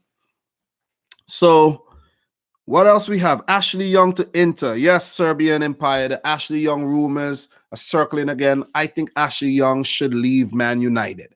He's the captain right now, but I think he should leave. But what he should do is see out the rest of the season and leave gloriously. Come on, don't just leave like this. Don't make your end so ugly. You've been at the club for so long. You've risen, now you have fell. Slide out easy and nice. Slide out gloriously. You know what I mean? Don't slide out with your head down like that. Seriously, come on. You want your legacy to, to stand at United. You don't want to, oh man, that guy Ashley Young, he just left the club. Like, come on. Summer, do things the right way. That's my opinion on that. That's my opinion on the Ashley Young situation. So what else we got here in terms of rumors? There's a lot of rumors. Cavani to Atletico Madrid. They have, that one could happen. I could see that one happening. Morata is there. Angel Correa. Diego Costa is not fully fit, but he could be on his way out. That one could happen. But I would dearly love to see Cavani in the Premier League, though, before he retires. I would love that. I would love Cavani in the Premier League. Maybe Man United should try to get him. They need someone who knows what they're doing, at least, So I could see a Cavani to Man United won't be too bad at all. That won't be too bad. Cavani, I get it. I know what it is now. A Cavani right now to Tottenham Hotspur would be perfect because of Harry Kane injury. A Cavani to Tottenham under Mourinho would be like, damn. Guys, think about that. And I bet a lot of you guys weren't even think about that. Cavani to Tottenham. And I see Adi Boot is saying going to Everton. Everton have Calvert-Lewin there right now. They sent out Cenk Tosun on loan. It means they don't want nobody else. They have Umar Nias there. You have a boy like Nias in your team. Who else you need? That was a joke, though. That was a joke. But Cavani to Spurs, I think would be a great move. That's it for Cavani. Guys, we will get back to the transfer rumors when we touch on what you call it again. When we touch on Q&A. You guys could ask that again. But let us just talk about the league tables. Let's run through the various league tables and just have a quick discussion on each of them, see how each team is doing in their leagues, and just, have some fun here. Let's predict who's going to get relegated, who's going to win the titles. What league do you want us to start with first? Let me know in the chat right now. What league should we start? Kanbai said, you is actually sick. By the way, after March, no Liverpool fan will watch your channel. I'm going to be so sad. Kanbai. You see, it's like stupid comments like this. I'm like, Kanbai, this is a dumb comment. Because you know why? Let me tell you why this is a dumb, stupid comment. I've been talking about Liverpool last season in their Champions League journey in the league, and I didn't talk about any Premier League things in the summer because there were tournaments. And then the Premier League came back, and then we spoke about everything again. I talk about every single club, every club in the Premier League. I talk about all the matches. Before I talk about, if I watch a Liverpool game, before I go into that match, reviewing that game, I run down the fixtures. I do it when I do a City game, I run down the fixtures. The Man City 6-1 Aston Villa, I spoke about Watford and the Bournemouth match first because those are the last two matches left. But dumb, stupid people would never, ever see that. They won't see that. They would only see when I'm talking about Liverpool because that's what they're looking for. And then they come and make the dumb, stupid comments about, oh, this is a Liverpool channel and this is... Let me tell you something. You are stupid. Let me say that one time in front of your face live. You are stupid. Okay? I talk about many things. Many things. Look at this live stream. I haven't been talking about Liverpool all live stream. I've been talking about everything. Okay? So stop trying to I don't know what you're trying to do. I don't know what you're trying to prove, but it doesn't matter what I talk about. I will continue to make videos, football videos on YouTube. I've been doing it for almost 3 years, talking about whatever I feel like. It's just that Liverpool are a hot topic right now, and you have to talk about Liverpool. Liverpool are playing in the league that I follow, the Premier League, where my team, Man City, plays in. They're ahead of us. I have to talk about them. What do you want me to do? Ignore them and talk about City? And then the channel like goes to nothing? Dummy. Anyways, let's move on. Let us move on. Okay? Let us move on. Stupid ass people. Anyways, but I still love your channel. Don't use Liverpool to make money. You know what, Kanbai? I'm gonna ban you. You know what? I'm not even gonna ban you. Keep making those stupid comments. But I'm using Liverpool to make money. If I'm on YouTube and I'm making videos, obviously I want compensation. Stupid again. Another stupid comment. I'm using Liverpool to make money. Stupid. If you have a bakery, right? And you sell bread, wheat bread, regular bread, multigrain bread, but the multigrain doesn't sell that much. The wheat doesn't sell that much. Whatever type of bread you know, oat nut or whatever, it doesn't sell that much. But the regular bread, which let's use Liverpool as a regular bread, is the bread that sells, is the bread people want. What are you gonna do? Are you gonna stop as a football channel, a general football channel, not a Man City fan channel? There's nothing on here that says Man City fan channel. What are you going to do? Are you going to stop selling regular bread? Are you going to stop selling the hot product? You have a store and this product is just selling. What are you going to be like? Oh my God, too many people are coming in here. Too many people are buying this thing. I should just stop selling it. Stupid ass. Anyways, look, I'm not being disrespectful or anything. I'm just being totally honest and blunt, just like how the people are being honest and blunt from behind their computer screens without any faces. I don't know you. I don't know your face. I never seen you before. Kanbai is not your name. And this is me. And this is me telling you to your face, okay? And I will continue to pump it out, the Liverpool content. I have more content on Liverpool coming. They're coming. And they're going to come fast. And it's going to be good. And you're going to watch it, regardless if you criticize it. Okay? It's going to come out. More content on Liverpool. And I ain't no Liverpool fan. It's all for entertainment. Okay? I'm here to bring the news, react to the news, give my opinion on the news, give predictions, and during that, entertain you. Because if I'm not entertaining, why would you watch? Okay, you have to be entertaining. You have to be entertaining. Okay? So, anyways, let us move on. Let us move on. League tables. Which leagues do you want us to start talking about first? Which leagues? Which leagues can buy, but Dominic is king? Don't come suck up to me now. Do not suck up to me now. Don't. Premier League. Okay, you guys want us to talk about the Premier League first. Don't come suck up to me now, man. Don't. Grown ass man, I do what the hell I want. You don't come tell me what I should do, what I shouldn't do.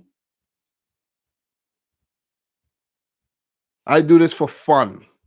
If I was doing this to make money, I would quit my job. Okay?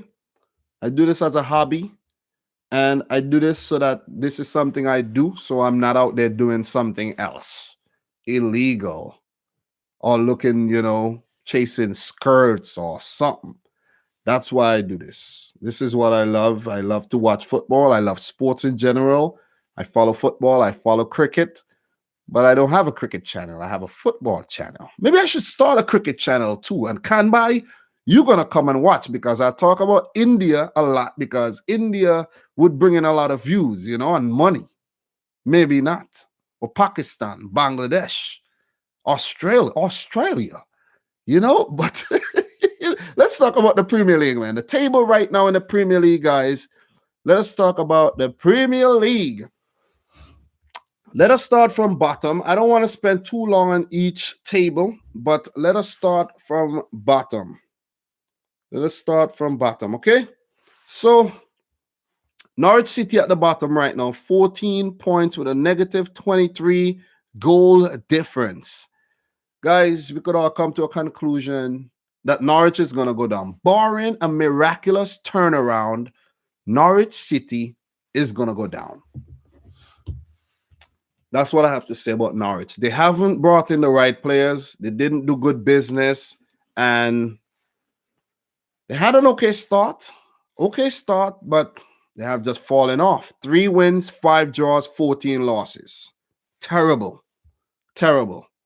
Daniel Farker, you're not going to get fired because you did good by helping them come up. But you're going to go back to the championship. And I think you guys have a chance of coming up again. You might lose a few players. The Cantwell, the Aaron, or the Jamal Lewis, maybe the Ben Godfrey, or even Onel Hernandez or Emiliano Buendia, who I think is a quality player. But I think you guys are going down. What do you guys say about Norwich? Is Norwich City going to get relegated? So, Donald Anderson says Norwich needs to sack their manager. I don't think so. Big Ben Stokes for the win. West Ham getting relegated, says Serbian Empire. Well, I don't think so. I don't think West Ham is going down. Bournemouth, 19th, 20 points. They're not far off from the bunch, but right now it looks like Bournemouth's time in the Premier League is coming to an end. That's what it looks like right now. So you took a look at Bournemouth. They've been in the Premier League for 5 years. 5 years. It could be their last for a while. But they are kind of team that could go down and come back up because they might not lose a lot of their players. They have some quality players that I like. I like the left back Diego Rico. I like Nathan Ake. Jefferson Lerma, I think, is a quality player. And who else? I think, Josh King, Colin Wilson is okay. But they need some better signings. They need to bring in some better players, or else they're gonna go down. They're on 20 points right now, but they're not too far off. 2 wins could get them back up to 14th. So I don't think they're not quite relegated yet, but No team is relegated yet, but it's looking like Bournemouth are going down. They have been bad for like 11 to 12 games in a row. They've been bad. 5 wins, 5 draws, and 12 losses. Some of those losses should have been draws. Aston Villa, oh man, they are not looking good either. 21 points, negative 15 goal difference, 6 wins, 3 draws, 13 losses. Didn't convert those losses at least into draws. That would have helped them to be around maybe like 24 points, around there would have helped them guarantee safety. So Villa, they're bringing in reinforcements, brought in Pepe Reina. They need to bring in a striker because Wesley is currently injured. They have to bring in a striker right now. Who are they going to bring in? Emmanuel Adebayor was linked to them. His name was thrown into the hat, but I don't think that's the right move for them at all. Like, come on. He is a Premier League kind of legendary player. The man from Togo, 2006 World Cup, Arsenal, Man City, the big celebration and all. So he's been a journeyman. Last place he was Turkey. Last place I seen him at. He's not the man. Aston Villa, they need to bring in a good striker, or else they're going down. They could try the championship, but I don't know. I really don't know. I don't know. So, Sturridge to Villa. I don't think Sturridge is the man to help Villa either. I don't think Sturridge is the man. They need someone else who's like not featuring, but he's okay. Why didn't they try to get Jen Toussaint instead of letting him go to Crystal Palace? That should have been the guy they should have tried to get. That he isn't bad. He's just not getting the opportunities. They should have tried to get him. I can't think about anybody right now, seriously, who they could bring in from the Premier League. They might have to go to the Championship and try to get somebody. So, Watford, 17th. They're on a surge right now. And they have 5 wins, 7 draws, 10 losses. And I think 4 of those wins came under Nigel Pearson. It's ridiculous. He's just turned this club around. And I think he's going to continue to take them up the Premier League table. West Ham 16th under David Moyes. They fired Pellegrini. West Ham, I think, will be okay, but they will struggle to stay up. They will be in a relegation battle. Burnley, 24 points. Sean Dyche, longtime manager. I think Burnley will be okay. Burnley is that type of club that hovers around that, they've been in the Premier League 4 years now and they know how to survive. But you never know, guys. They never know. They could be going down too.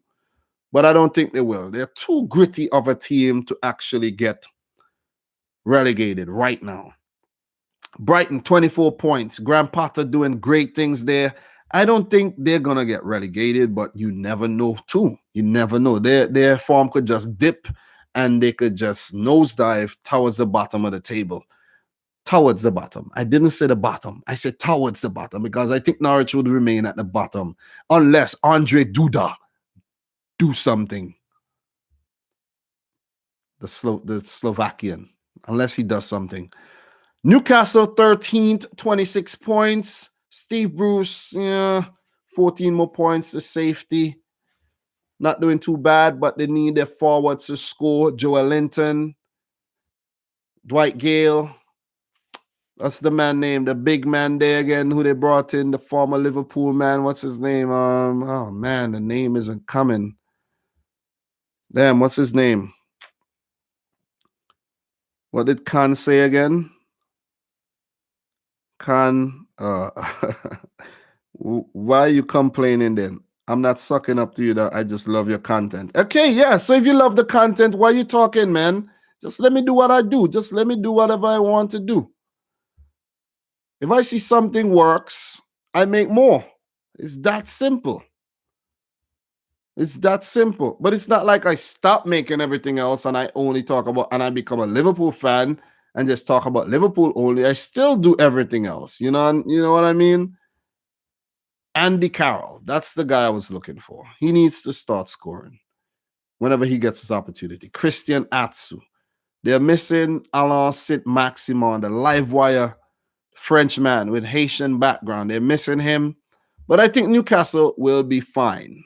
Whatever happened to that Newcastle takeover, though? That was a big talking point during the summer. Everybody saying, oh man, Newcastle is going to be the new powerhouse in Europe. Messi to Newcastle and all that. Whatever happened to that? Newcastle missed Rondon. Yeah, but Rondon was not a Newcastle player. He just came there on loan and then from West Brom to Newcastle. And now Solomon Rondon is making money over in China. He's over there making money in China. So that's that for Rondon. So back to the table. Newcastle 13th, Southampton 12th, 28 points. And this is a remarkable story too, what Ralph Hasenhüttl has done with the Southampton team. Taking them from relegation zone all the way to 12th. Hottest thing in the league right now. Liverpool, Southampton, Watford, their last 5 matches unbeaten. Man City has a loss in between there. So we kind of fought in the power rankings, if you want to call it that. But Hasenhüttl and Southampton has really gone up big time. Their stocks have risen. And it's because of man like Danny Ings. Danny Ings, the distant cousin of Chilean Gustavo Fring. Do you guys know who Gustavo Fring is? Let me see if anyone know who Gustavo Fring is. Let me test your IQ here. Who is Gustavo Fring? I don't know if any one of you guys heard me mention him. Gustavo Fring. I'm waiting.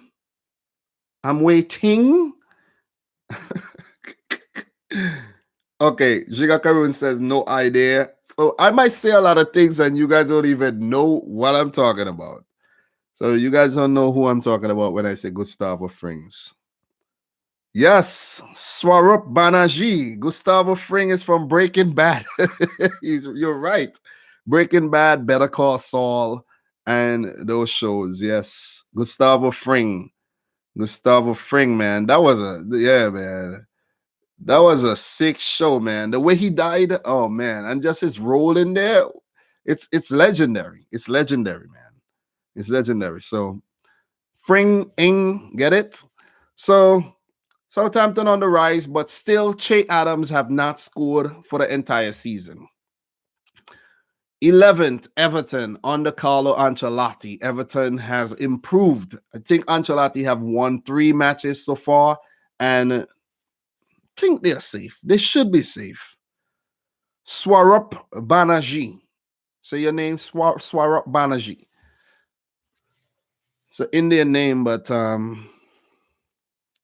I know how to say Indian names. I watch Indian cricket, so yeah. Arsenal are in 10th. Guys, do you believe that? Arsenal in 10th position. 28 points. Appalling. 28 points. Guys. Arsenal have only won 6 matches this season. You got to be kidding me. Arsenal has only won 6 games this season. Nah. This is weird. 10 draws. 10 draws. They could open they could open an underwear store with all these draws. 10. But I was thinking that, with the Mikel Arteta appointment, ain't gonna make a difference. And then I was thinking again, like, oh man, Arteta could change things. And then I got back to thinking, like, oh man, Arteta isn't gonna do nothing over here. Arteta, you gotta prove me wrong, bro. Water is almost up, stream almost done. But let me run through these. But Arteta, let's see, man. It's harsh to be too critical of you when you take charge of the team mid-season. You need a summer transfer window. You need next season to see what you're going to do. Crystal Palace, Roy Hodgson, 9th.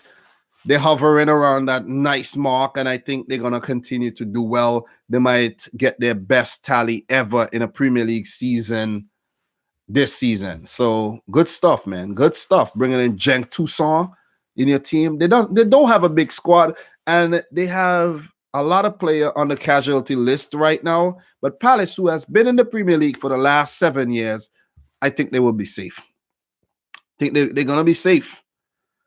Eighth, Spurs. High school, you believe Spurs are eighth. Sacked Pochettino.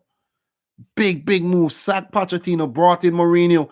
And Mourinho's hasn't really at first they were 14th, propelled them up to fifth. And when they played Chelsea with a win, they would have gone fourth.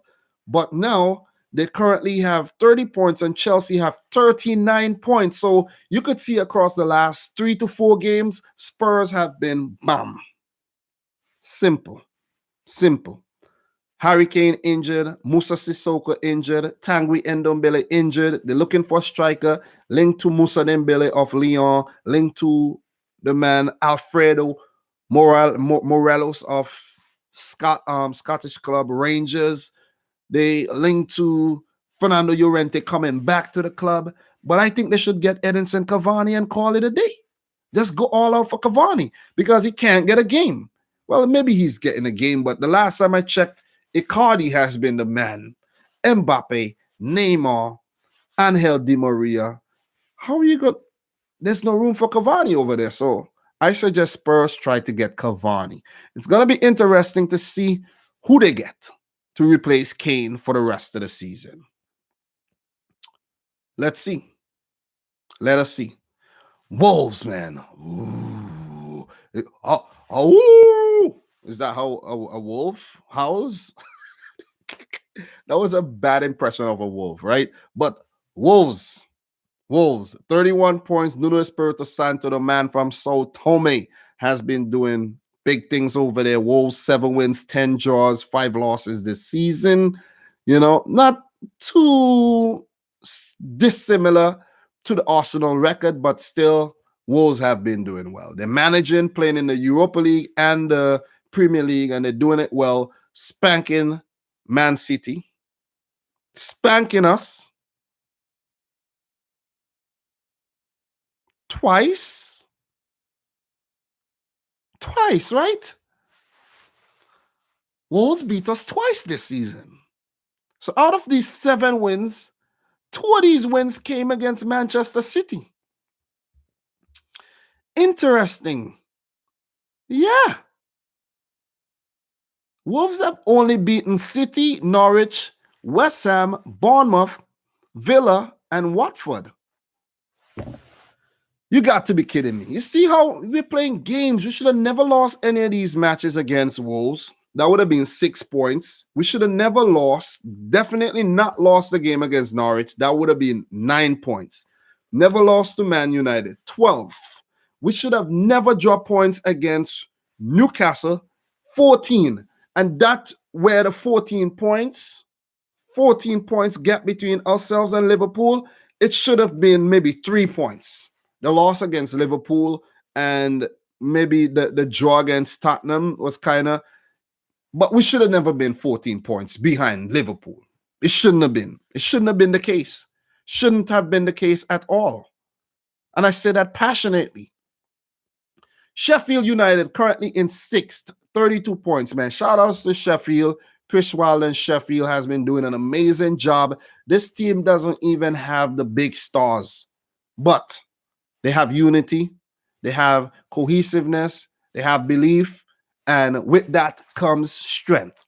And that's Sheffield's key to success this season. It'll be fun to see who they bring in during the summer. I think they made a few signings. As far as I could recall. They did make a few signings, bringing in Jack Rodwell. Let me take a look at their transfer business so far in the current season's transfers. Oliver McBurney. Okay, not the season. Okay. All right. They brought in Jack Rodwell and they brought in another player. Oh man, I can't get the info like the way I needed it. But Sheffield United have been doing some clever business, and it's going to be fun to see who they're going to bring on board next season. Man United fifth. Man United not doing too bad, guys. They're not. So I don't know what the Man United fans are raving on about. I really don't know what they're raving and raving and raving. Who's getting deleted there? Sports? What is sports saying? What is sports saying? Yes, guys, do your things. Time him out. Time him out, man. Yes, Godwin Alpha, Ravel Morrison is still there. He played the last cup game. He's still there. So, Man United not doing too bad, and I don't know what they're raving on about them. Why? Because you guys are not winning titles no more. Fifth right now, 34 points, 5 points behind Chelsea isn't bad. Just stay right there, Man United. As neighbors, I'm going to give you guys some advice. Stay right there and try to, stay within reach of Chelsea. And then maybe you'll catch Chelsea and Leicester, because I think Leicester might be falling back. They might be falling off. Their last 5, they have lost 3. Liverpool, Southampton, Man City. They have now dropped to 3rd. So Leicester, man, falling off. Man United 4th, though. Still being linked to everybody and their mom. Everybody and their mom, Man United has been linked to. And let's see who they get. Bruno Fernandes might be the next player signed to Manchester United. Chelsea 4th, Lampard, 39 points, falling off hard, dropping a lot of points. 12 wins, 7 losses, 3 draws. They should have more draws in there, less losses, and they would have been, around the 44 points mark or so. But I think it's a respectable and it's a good position for Chelsea to be in Lampard's first season in charge. Not bad at all. Champions League place right now, they would want to maintain that. Leicester City, 45 points. Well, Chelsea also, the transfer ban was lifted and they could be signing some big players during this window and the summer. Let me mention that. Leicester City, for them, it's the other way around. They could be losing some big players. Madison, Soyuncu, Ricardo Pereira, maybe even a Tillemans, Chilwell. All these guys could be out the door. You have some veterans in the team, could be leaving, could be retiring, could be moved on. Leicester would need to start scouting. They probably started already to bring in some reinforcements because they're going to be cashing in summer transfer window. Leicester would just want to stay here. They would just want to remain in 3rd to get Champions League football for the 2nd time ever in the Champions League era, I think, because since when they won the title, they was in the Champions League. I think that was their debut season. They didn't do too bad. I think they got to the quarters, and this could be a 2nd Champions League season for them. Okay, so what is sports actually saying here? Don't block him yet. Let me just see if he's going to say anything. Sports, say what you have to say. Let me see, because I haven't been seeing anything. 2nd, Manchester City, 14 points behind Liverpool. When is Dom Pisa talking about? Can't buy, man. I ain't going to even take you seriously going forward. You just lost all credibility with me. Seriously. You need to regain that trust. Man City, 47 points, 15 wins, 2 draws, 5 losses. These 5 losses, too many losses. Should have been 1 loss. The Liverpool loss. I'll take that one. It should have been 1 loss, 1 draw. And we should have been within arm's length of Liverpool. Arm's length. I could touch you. I could feel you right there. Watch yourself. I'm right behind you. But 14 points, you need Liverpool to have like a meltdown, man. You need Liverpool to lose 3 games right about now. Like bam, bam, bam. And a draw. And that'll drop what? 11 points? And then the Liverpool winning the title things might stop. But I don't see that happening. That's the thing. 0 losses after 21. They have 17 more matches. Guys, 17. Could Liverpool lose like 5 of that 17 games? Could they lose 5 out of 17? Could they lose 5 out of 17? I don't know. They play Man United this weekend at Anfield. They haven't lost there in forever. I don't know. If they drop their points there, 2 points, it's only 2 points. A draw and a loss isn't it isn't dissimilar. It's only 1 point apart. Could they draw? Let's say, could they draw 5 games and drop 10 more points? No, 5. Yeah, 10 more points. Could they drop? Could they drop 5? Could they draw 5 games and lose 2? You know what I mean? That would be a bad 17 match run. That would be a bad 17 match run. You never know. I don't think it's going to happen, but it is still possible. They could win 10. They could win 10 and drop points galore in 7. But it is what it is. It is what it is. So Liverpool, Man City, to talk a bit about Man City, we need defenders. We need a David Silva replacement. Phil Foden is going to slot in, but we need somebody to back up Foden. Sane might leave in the summer. We need a winger.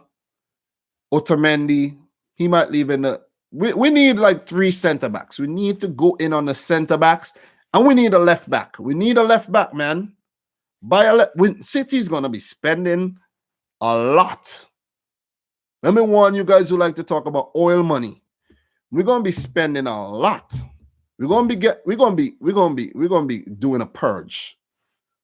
Otamendi gotta go.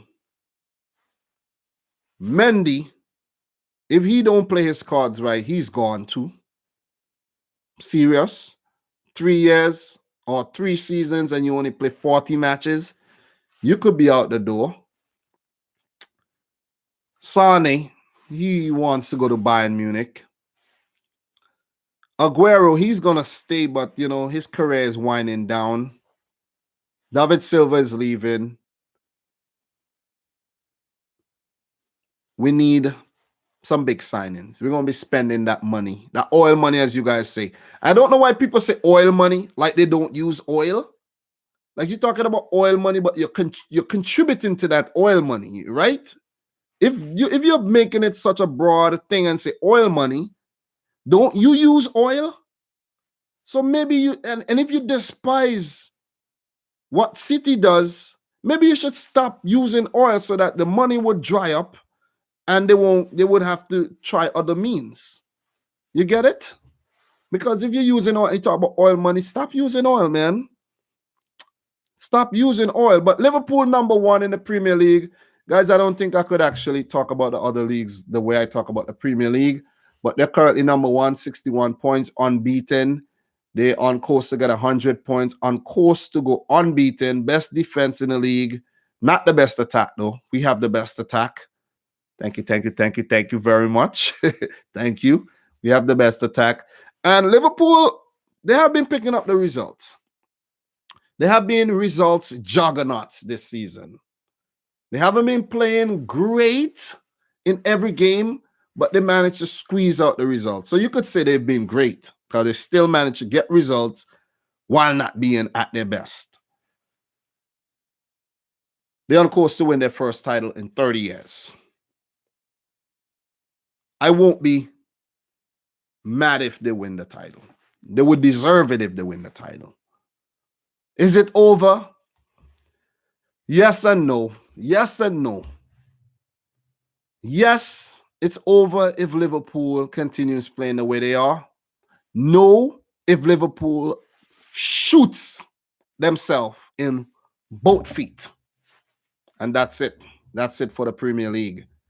That's it for the Premier League. I'm going to run through the top 4 leagues real quick.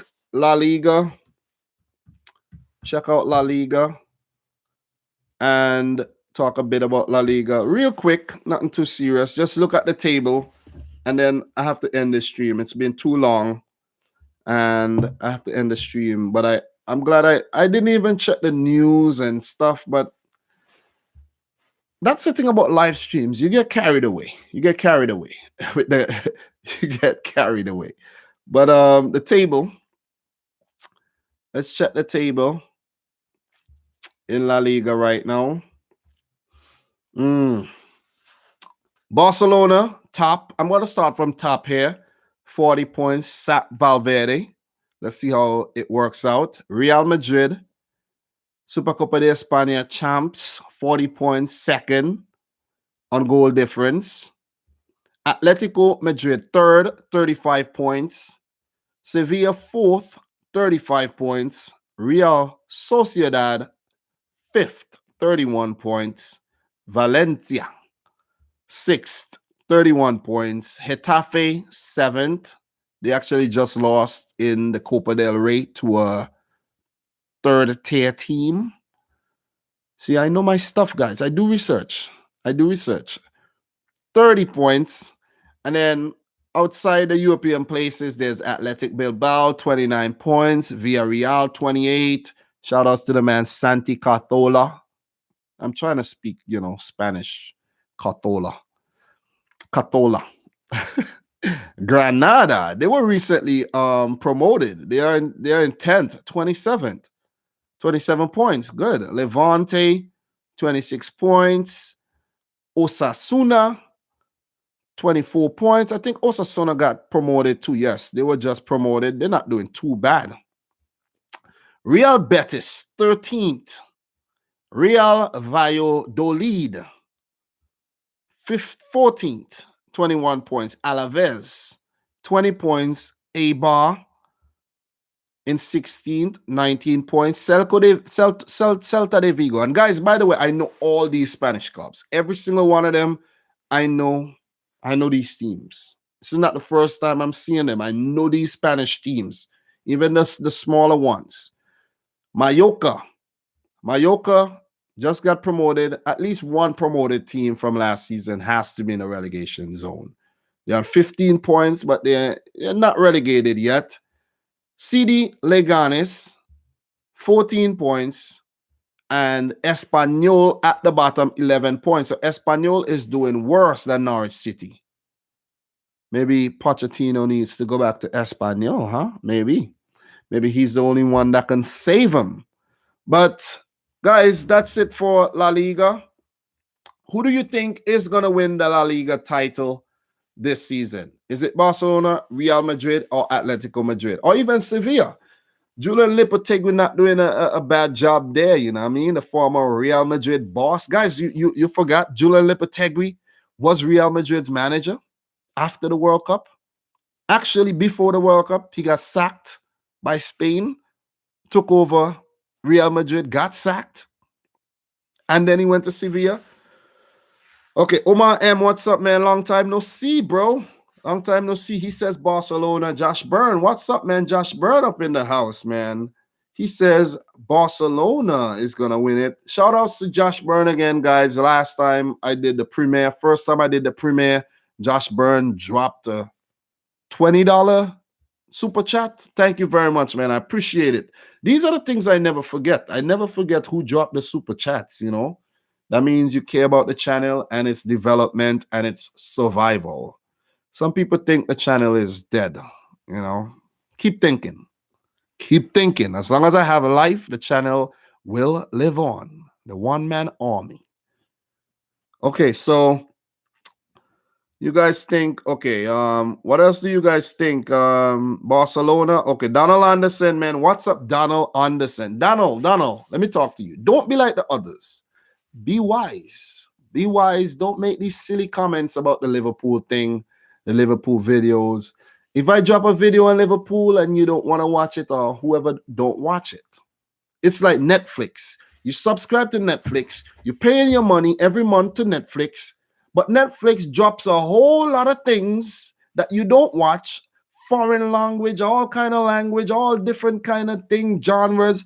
And you don't care jack shit about them. Aren't you still subscribed to Netflix? Are you complaining? Maybe to yourself. But then you go on Netflix and you search for 2 hours for the things you want to actually watch. But here, you don't have to search. Watch what you want to watch. Simple. And if you don't want to watch me, for everybody you don't want to watch my stuff, there's a lot of awesome content out there on YouTube for you to watch. Find it and watch it. I could even recommend some for you. There's channels like Football Daily and HITC Sport and One Football, and these are the channels. And the oh man, they're not coming to mind, but they're out there. Go watch them. Go watch them. They're out there. Don't have to watch me. This channel is for people who are like-minded, who all like me, or who just like me. You know what I mean? If you see value here and you watch the channel, thank you very much. So Josh Byrne decides to drop another super chat, like if he's a baller. Thank you very much. Like, guys, follow suit. Follow Josh Byrne, okay? Follow him. But thank you very much, man. I appreciate it. I appreciate it. But in the live stream, guys, I'm going to keep it real. I'm going to keep it 100 percentage. All right? Remember that. I ain't here to hide things from you. I'm not here to hide things from you. If you want to know why I do certain things, I will tell you why I do certain things. Okay? And I'll get to that pretty soon. I want to do a bit of Q&A, but my wife, she's probably like, she probably got to work out and she's waiting for me to end the stream to work out. Let me find out what's going on with the wife. Hold on. Wife, that is.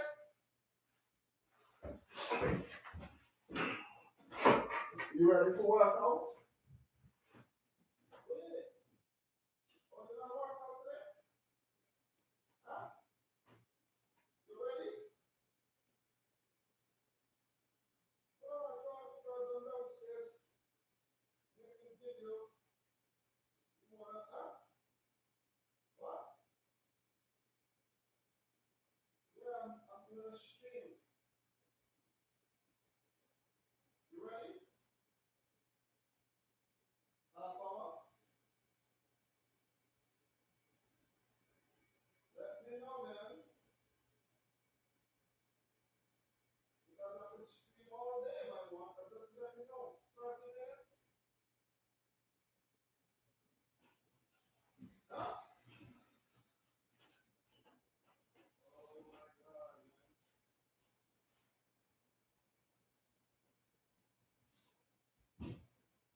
I'm coming.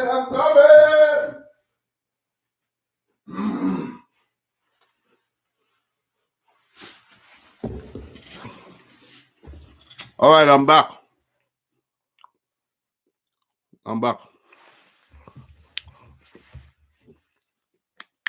I got more water and I took a bite.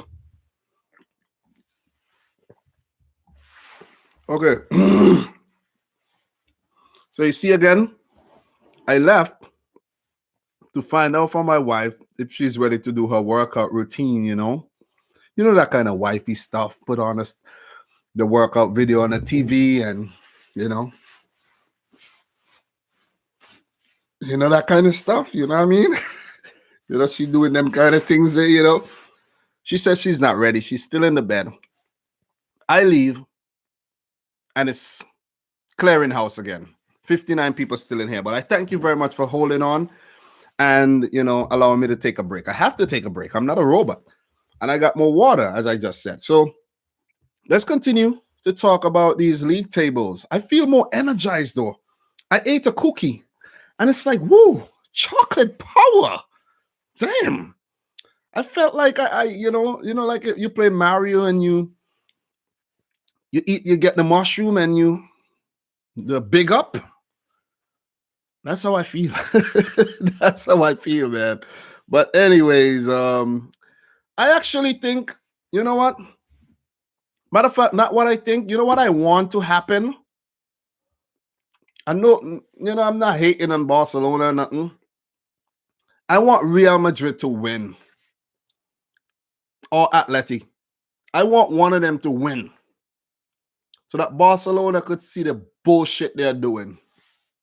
And I'm standing firm on the whole Kike Setien thing. I think it's the wrong move. I don't care if he beat Barcelona with Betis. It happens all the time. Small teams beat these big teams all the time. But I think it's the wrong appointment. I think it's the wrong appointment. But it's interesting what's going on with Espanyol there, not doing too well at all. Betis not doing too well either at 13th. But, Barcelona and Real Madrid, Atleti, the same thing that's going on in the Premier League, it's going on in Spain. People like to talk about which league is better. It's the same damn thing is going on. Same thing. You have a big six, a top six, and then you have the others. But the only thing in Spain is the top six remains up. It's like they're up there. Barcelona, Real Madrid, Atleti, Sevilla, Valencia, 6th, Real Sociedad. I like what Getafe is doing. I really like what Getafe is doing. They almost got Champions League last season. I like what Getafe is doing. Bilbao is in the mix, Villarreal struggled a lot last season, almost got relegated, but now they're doing better. Maybe it's because they brought back Santi Cazorla, guys like Chukwueze doing well there, Toko Ikambi. Guys, I know some things. I don't have to know everything about the league. I don't watch the league. It's hard to watch the league because one reason it's hard to watch the league, La Liga shows on BN Sports, and I don't have BN Sports. I could get it if I want to, but it will cost me more. When I tried to save some money by cutting down my cable bill, BN Sports was one of the channels that got cut out. I watched the Premier League, but then I had to buy NBC Sports Gold, which allows me to watch any game at any time. Before I had Sports Gold that I have to pay $54 for a season pass. For example, if Crystal Palace is playing Arsenal and like say City is playing like a Bournemouth at the same time, I wouldn't get to watch my Man City game on NBC. So I had to buy it. I pay for ESPN Plus. The money, guys, I put a lot of money into what I do. It's not a lot money, but it's money still. Subscriptions, equipment, time is money. Time is money. This time you cannot get back. This time today I cannot get back. It's money. So when I'm doing my thing, don't be an ass. Don't be an ass. You either watch, you don't watch.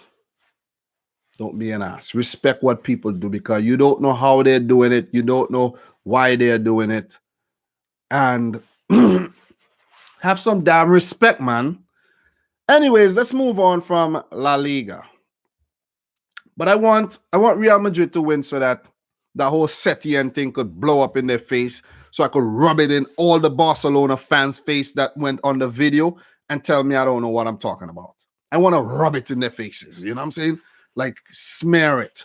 Like if you take up like cat of shit off the ground and rub it in their faces. That's how I want to do it. Because they don't know what's going to happen. And they can't tell me they're happy with Setien. They can't tell me they're happy with Setien. They're just happy that they got rid of Valverde, who they didn't like, and they'll take anybody. And Setien is like, ooh, he's attacking. He has an attacking brand of football. So you know what? We'll take him. And that's what's going on with the whole thing. There's nothing else to it. Setien is not great. How could you be great and you have no managerial honors? How are you going to be great? Explain that to me. Explain that. No honors. No honors, man. Come on. It's a team sport. Remember that. It's a team sport. The teams you played with didn't do nothing. And you're telling me about great. But anyways, let's talk about the Serie A, man. The table Italian league, man. I know a lot of racist stuff happened in the Italian league, but Racist stuff happen in every single league, including the Premier League. It's just more suppressed in the Premier League. Shout outs to all the racists out there, by the way. Should feel very proud of yourself. Sarcasm. Being sarcastic. So, Syria. Let's start from the bottom. Let's start from the bottom. The Syria table right now. Spal at the bottom. Brescia. The team that Balotelli plays for, Brescia, struggling hardcore right now. Brescia, bro Dominic, what you drinking? Man, I'm drinking water. Yo, you see the thing is, no, you see, it shouldn't even argue with people. You see me drinking water, and you asking me what I'm drinking.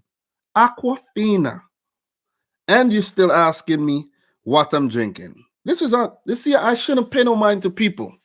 Shouldn't pay no mind at all. Shouldn't pay no mind to people. So Brescia at in the relegation zone, 14 points. They have 4 wins, 2 draws, and 13 losses, man. Mario Balotelli, I don't know what happened, but they are a newly promoted team. They're still safe. They're not safe, but they have a team like Lecce just outside the relegation zone on 15 points. So if Brescia play their cards right, they could survive. Genoa, the man Goran Pandev plays for Genoa. Genoa, they saw Christoph Piatek. Big mistake. They cashed in. What has happened to Piatek? I'm not hearing nothing about Piatek.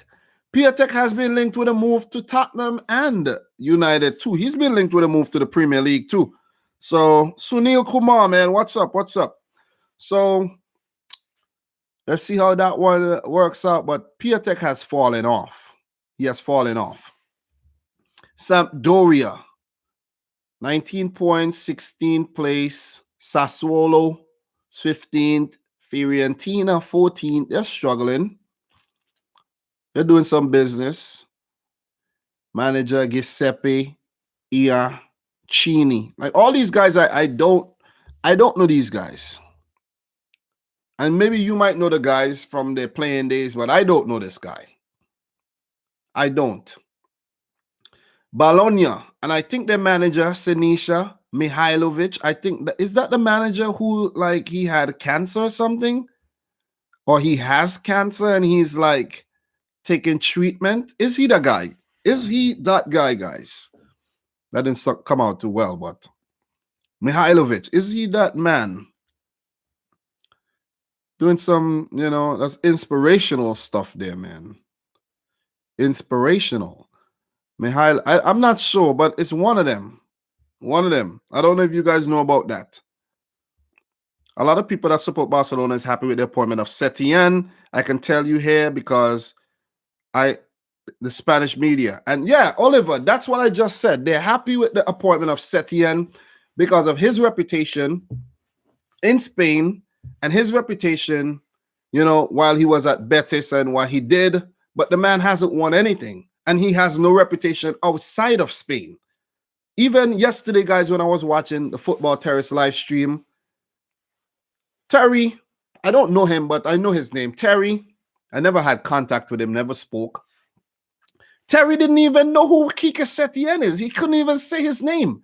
And he has 100 and something thousand subscribers. He has a big channel. And he didn't even know what was going on. He didn't. And you guys, some people like to come and say, oh, you don't know, you have no knowledge. You have no knowledge. Guys, knowledge is not something that you're not all knowing. You know some things and you don't know other things. It's that simple. I can't be well versed in every single league because I have a life. I have a wife. I have kids. I have a house. I have a job.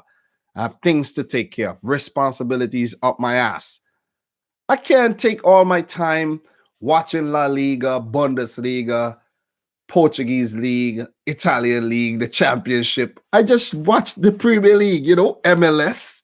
I watch the Premier League, and if there's big news elsewhere, I react to it and I talk about it. Like, that's pretty normal to me. You know, if I don't know about the Spanish league, certain things, and I talk about Barcelona, it's because Barcelona are regulars in the Champions League, a league I actually follow every season. You know, like, come on. You can't know everything, and you're not gonna know everything. Let's see how Setien does, though. Let us see how Setien does.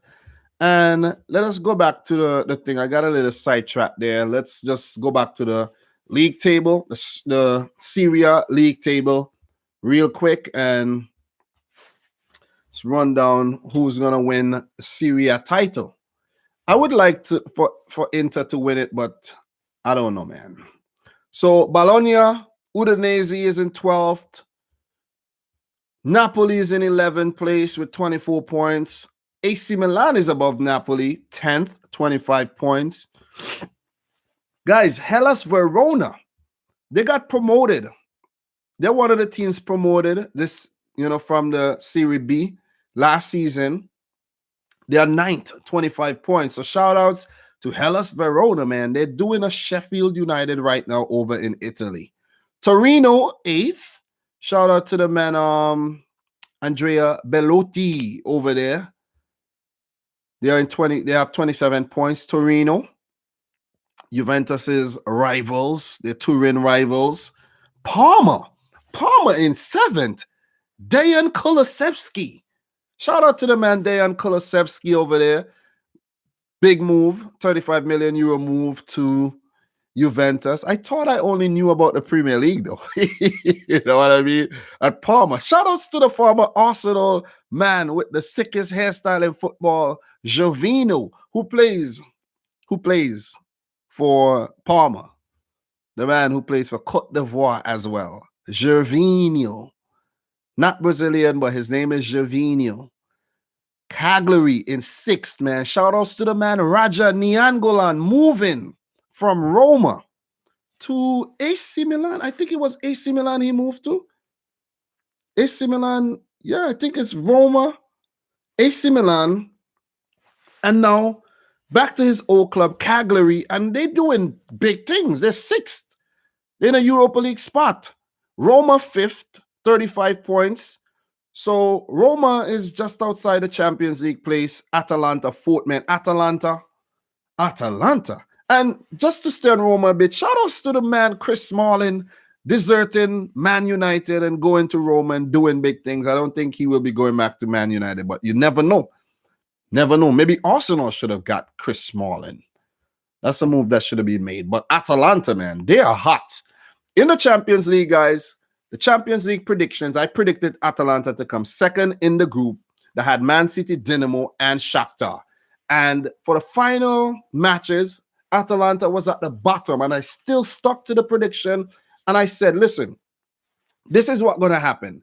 Atalanta is going to still come in 2nd. Dinamo going to come last. Shakhtar 3rd. City 1st. And it happened.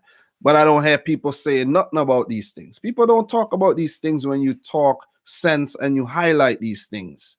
But they will come and, say a lot of other crap. You know what I mean? But Atalanta doing big things. Shout outs to Atalanta, man. Did they get Duvan Zapata back? Because Duvan Zapata was ripping it up. And if they're doing this well without Duvan Zapata fit, man, Atalanta, oh man, you could win the Scudetto pretty soon. They never won a Scudetto in the history as well. So 9 years in the Serie A. Is Duvan Zapata back fit? Let me see what you guys are saying in the stream. Ututu confidence. Atalanta is way better than Napoli. Yes. Jiga Karun from Inter Milan, not AC Milan. Thank you very much. And Ututu also says, bro, Dominic, nobody is perfect. But you see, a lot of people think that you don't have no knowledge if you don't know about the league, and you shouldn't share your opinion if you don't know about the league. It's like telling me I shouldn't share my opinion about a possible World War III happening if I'm not really into politics and I'm not really following what's going on with Iran and the USA and whatnot. I could still give my thing on the World War. Oh man, no, I don't want World War III to happen. So if Barcelona hires a new manager, I'm like, oh, who is Setien? I don't know. I could still come on camera and talk about it. And then people who also did not know about Setien would relate. You want to come on here trying to be all-knowing and some expert. I ain't no expert. If you want to see expert or expert analysis, go watch some TV or something. And I bet a lot of you guys don't even watch TV. So Duvan Zapata, man, where are you and where have you been? He's not currently injured. He's not injured, it seems. Seems like he's fit again. Seems like Mr. Duvan Zapata is fit again. And he has been doing big things, man. Big things. So this season, he has made 9 appearances in Serie A, 6 goals, 3 assists. So amazing stuff, man. Amazing stuff. Man is a beast. But yeah, Atalanta currently 4th in the Serie A. And I would like them to get Champions League football again next season and just continue being consistent. You know, so shout out to Atalanta, man. And I like their badge too, you know. I like their badge too. One day we're going to have a live stream where we just sit down, guys. Listen to me carefully. Listen to me carefully. Listen to me carefully. I've wanted to do live streams, quality live streams for a long time. But I'm handicapped because I don't have the program. I did not have the means of putting the things up on the screen. But now I have a quality computer. It's a gaming desktop. It has a really, really good processor, graphics card, everything. Fast, could multitask. And that's the reason why the stream is a lot better today. I'm hooked up to a webcam and not my cell phone, where I'm like touching the screen to read things. And I have to have a good encoder. When I have it set up, we will sit down, guys, and we will just look at the different badges, the logos, and inspect them and talk about them and look at the history. These things, fun things, you know, excuse me, fun things like this. And that's what YouTube is for. That's what it's for us to network and sit down and just, oh, wow, you guys, look at that Barcelona and Sassuolo, their badges look almost the same. And, you know, did you guys know there's a Barcelona in Uruguay too? And, you know, things like this. That'll be fun. That will be fun. You know what I'm saying? Exactly. Go to ESPN for expert analysis. And when you get over there, the analysis isn't even expert. It's just regular people who probably kick football for USA or an MLS club. And you're like, what are you talking about? You're talking nonsense, man. You know, so forget about it. Lazio in 3rd, man. The Ciro Immobile ripping it up in the Serie A. Lazio in 3rd, 42 points, just behind, breathing down the necks of Inter and Juventus. Shout out to Lazio. Shout out to Lazio, man. Simone Inzaghi. Nice name. Nice name. Was a good footballer too. Simone Inzaghi in charge over there. They have a squad size of 32. Big squads. I told you guys about the big squads over there in Italy, man. But I would like to see Lazio in the Champions League again. It's been a while. It's been a while since Lazio has been in the Champions League. Any Lazio fans in here? Any Lazio fans in here? Marshall Mathers, peace and love from Harlem, New York. What's up, man? I saw you commented the other day. What's up? What's up? I'm also from New York. Sebastian from Sweden, man. What's up? What's up? What's up? So, guys, we're going to go through one more league, and then maybe next time we live stream, we're going to talk about some other leagues. But Inter 2nd, Lautaro Martinez and Lukaku doing their things over there. You know, they have some other good little bits and pieces players. Antonio Conte, man, trying to dethrone his old team, Juventus. I would like for it to happen. Remember, guys, Alexis Sanchez is over there right now. Picked up a nasty injury early on in his stint. That's what you get, Alexis, for being a snake. You were supposed to come to Man City. You see the thing, he was at Arsenal. He did great at Arsenal. Then his career kind of fell away at Arsenal. Frustrated, wanted to leave. City wanted him. Pep Guardiola wanted to link up with him again because they were together at Barcelona. And Alexis, I barely liked that player when he was at Barcelona. And he was one of my favorite players when he was at Arsenal too. And we were supposed to get him. We were supposed to get Alexis, and then United just came in. And as I said in one of the videos, they came in and they start throwing things. I think it's Mina Raiola is his agent, if I'm not mistaken. Let me see something. And the United start throwing in like pew, pew, pew, pew, pew, pew, pew, pew, pew, pew, pew, pew, all kind of things in his contract. Sweetened it up. Threw condensed milk and honey and candy and ice cream and all kind of stuff at Alexis Sanchez, and he took it and he went there and flopped. Big flop. Royal flop. Royal flop. Now went to Inter, got injured again, and he got injured at United too. So I don't wish bad for people, but that's what you get. Juventus currently on top, man. Dybala, Cristiano Ronaldo, Higuain, Cuadrado, Douglas Costa. This team is stacked up. Aaron Ramsey, Matuidi. This team is stacked up to the brim. You know, Buffon going back. Chiellini, Bonucci. This team is just, it's hard to tackle them. Sorry, getting, big job. It's hard to topple them, and I want to see them get toppled. Guys, do you think Inter Milan will topple them? Let me know in the chat right now. Let me know in the chat. Guys, don't forget to like the live stream. And to be honest, guys, I don't know how long I've been streaming for. Could you guys tell me how long I've been streaming for? I really don't know. 2 hours, 46 minutes. Oh, my God. This is a long-ass live stream. 2 hours and 46 minutes. Jesus Christ. And I think I need to watch this over and just take some clips from this. I might clip some of the things I said in this video, cursing out trolls. You know what I mean? People who talk about Liverpool like maybe I don't know yet. But we have Stefan Muradali up in here. What's up, man? Trini man, Stefan Muradali. Oh boy, long time no see, man. Long time no see.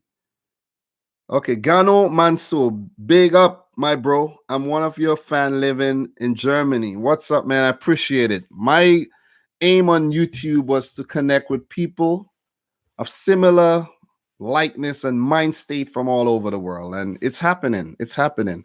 I might not have 100,000 subs or 50,000, but I'm ticking over. I'm ticking over by the day. Ticking over. At the end of the year, let me give you guys my goal for the end of the year in terms of subscriber count. Doesn't really matter. Your subscribers don't really watch the vids like that, but it's fine. Subscriber count for the end of the year goal, I'm going to go for 40K. 40K. I think that's reachable. 40K for the end of the year, December 2020. If I'm at 40K, I'm like, okay, good. I reached the goal. You know what I mean? So Stefan says 50. I'm not going for 50. I'm going for 40. I'm aiming low expectations, so I could exceed my expectations. So let us move on to the last league, and it's the German Bundesliga. Talk about the German Bundesliga real quick. And Bundesliga, I don't think we're going to be able to get to news today. I wanted to check the news a bit, but I think I covered most of the newsy things, though. The Barcelona thing and a lot of things, and the transfer news and the rumors. I think I covered a lot of things. Whatever I did not cover, guys, I put it in tomorrow's segment. And if I'm unable to do a segment tomorrow because I'm not feeling 100%, or if I just don't have the time, I'll do a live stream again. Who knows? Maybe I'll do live streams all week. Who knows? But Bundesliga, man. Bundesliga table. Let's take a look at the Bundesliga table. Table right now.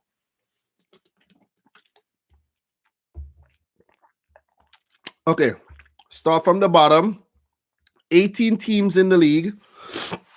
Let me check the chat first. Guys, I was feeling a lot worse yesterday. I'm feeling a lot better today. A lot better. I have to go for a walk. My wife bought me this Fitbit. It says I made 4,000 steps today already. How is that even possible? How did I make 4,000 steps today already? Nah, that's wrong. That can't be. Maybe me walking up and down in the house. Maybe. I don't know. I really don't know. Yeah, it says I made 4,000 steps. So I've been busy. I've been busy today since I got up and down in the house, I guess. To and fro from the bathroom, in the shower, shaving and all that. I guess I made 4,000 steps doing that. A lot of activity, but I do need to lose some weight though.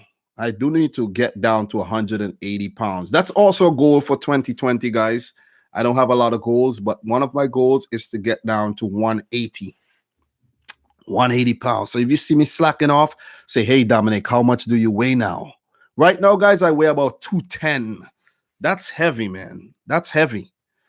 That's about 110 kg. That's heavy, bro. That's real heavy. That is real heavy, man. All right, 022, man. 022 confidence, man. What's up? See you later. See you later. But yeah, guys, before I talk about, and I'm not young, I'm not in my 20s anymore. So I need to get yeah, I'm like 5'10. I'm not that tall either. So for my height and my weight, that's not good. You know what I'm saying? That is not that good. 5'10. I'm not a 6-footer.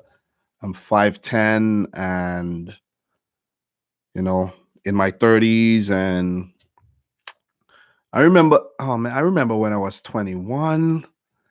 Seems like so long ago, but guys, I did my thing already. I did my thing, I did my thing, and just need to stay healthy.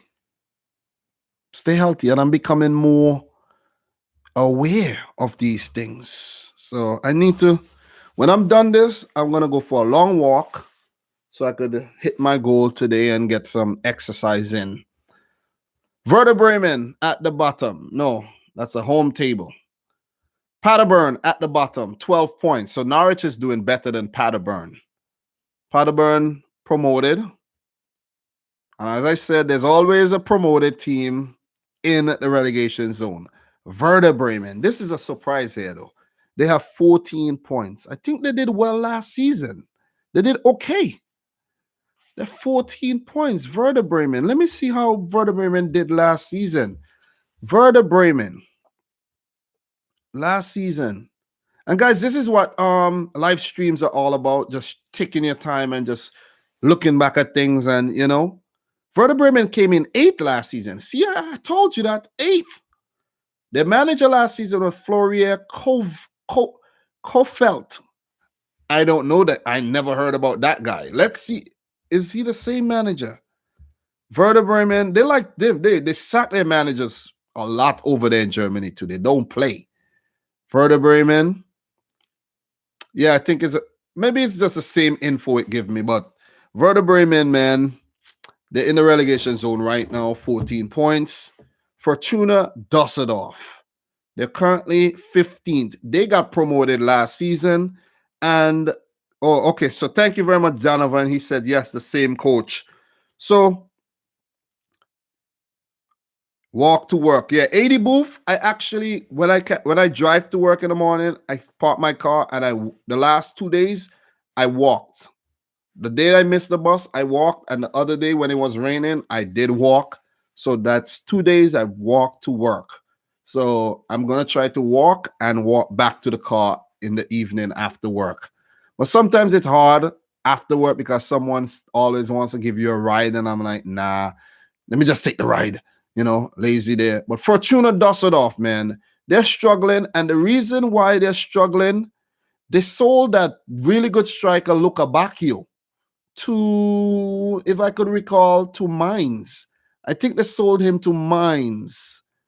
Am I right, guys? Did Luca Bacchio go to Mainz, though? So that's why they're probably struggling right now. But Mainz isn't too far ahead of them.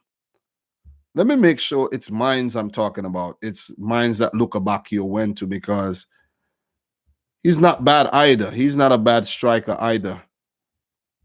But Bundesliga is kind of a... Oh, Hertha. Oh, so Donovan, Donovan McCrabb, you seem like you watch the Bundesliga, huh? You watch the Bundesliga. So he went to Hertha Berlin. Okay. Hertha just sacked their manager, hired Klinsmann. So Hertha 12th. So Luca Bacchio is pretty fast, really good striker. Dusseldorf are currently 16th in the relegation playoff zone. Then FC Köln, they got promoted last season, went down, came back up. They're 17th, 17 points. They're in 15th, not doing too well. They need to up the game. Mainz, 14th, 18 points. Frankfurt, oh my God. Guys, Frankfurt are 13th on 18 points, man. What happened to Frankfurt? I know what happened to Frankfurt. I know. They're in the Europa League this season. They won the Europa League last season too. But Frankfurt, man, the kind of money they made, the kind of players that left is the reason why they're struggling right now. Frankfurt, oh my goodness. Frankfurt departures. Luka Jovic, 60 million euros. Sebastian Haller, 40 million. That's 100, guys. That's 100 million. Jetro Willems to Newcastle, 1 million loan fee. Then they sold off a guy named Anderson Ordonez, Danny Bloom, Max Beshushkau, cheaply. And a lot of guys left on a free. Branimir Hagota, Simon Fallet, there's a lot of guys that left. Ante Rebic went to AC Milan. Nikolai Mula went to Western Sydney. They let go a lot of players. They made the money. They let go a lot of players. And they brought in players too, but they're not doing the same job as the Haller and the Jovic. It was Haller, Jovic, Rebic ripping it up in the Bundesliga. So you sell them, what you going to get? You got to rebuild again. And that's what's going on with Frankfurt. I know Filip Kostic and Gacinovic. These guys are good, but they're like little, bits and pieces players, and that's why they're still there. But they sold off. They cashed in, and that's why they're struggling. Hertha Berlin, currently 12th. Union Berlin, promoted last season. They're 11th. Not bad at all. Augsburg, 10th. Wolfsburg, 9th. Wolfsburg weren't doing too bad early on in the season, They're falling off a bit, 24 points. Freiburg, man. Shout outs to this team, Freiburg.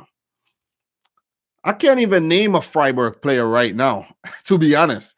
And they're 8th. And I'm not even going to go too much into Freiburg. But Hoffenheim, 7th.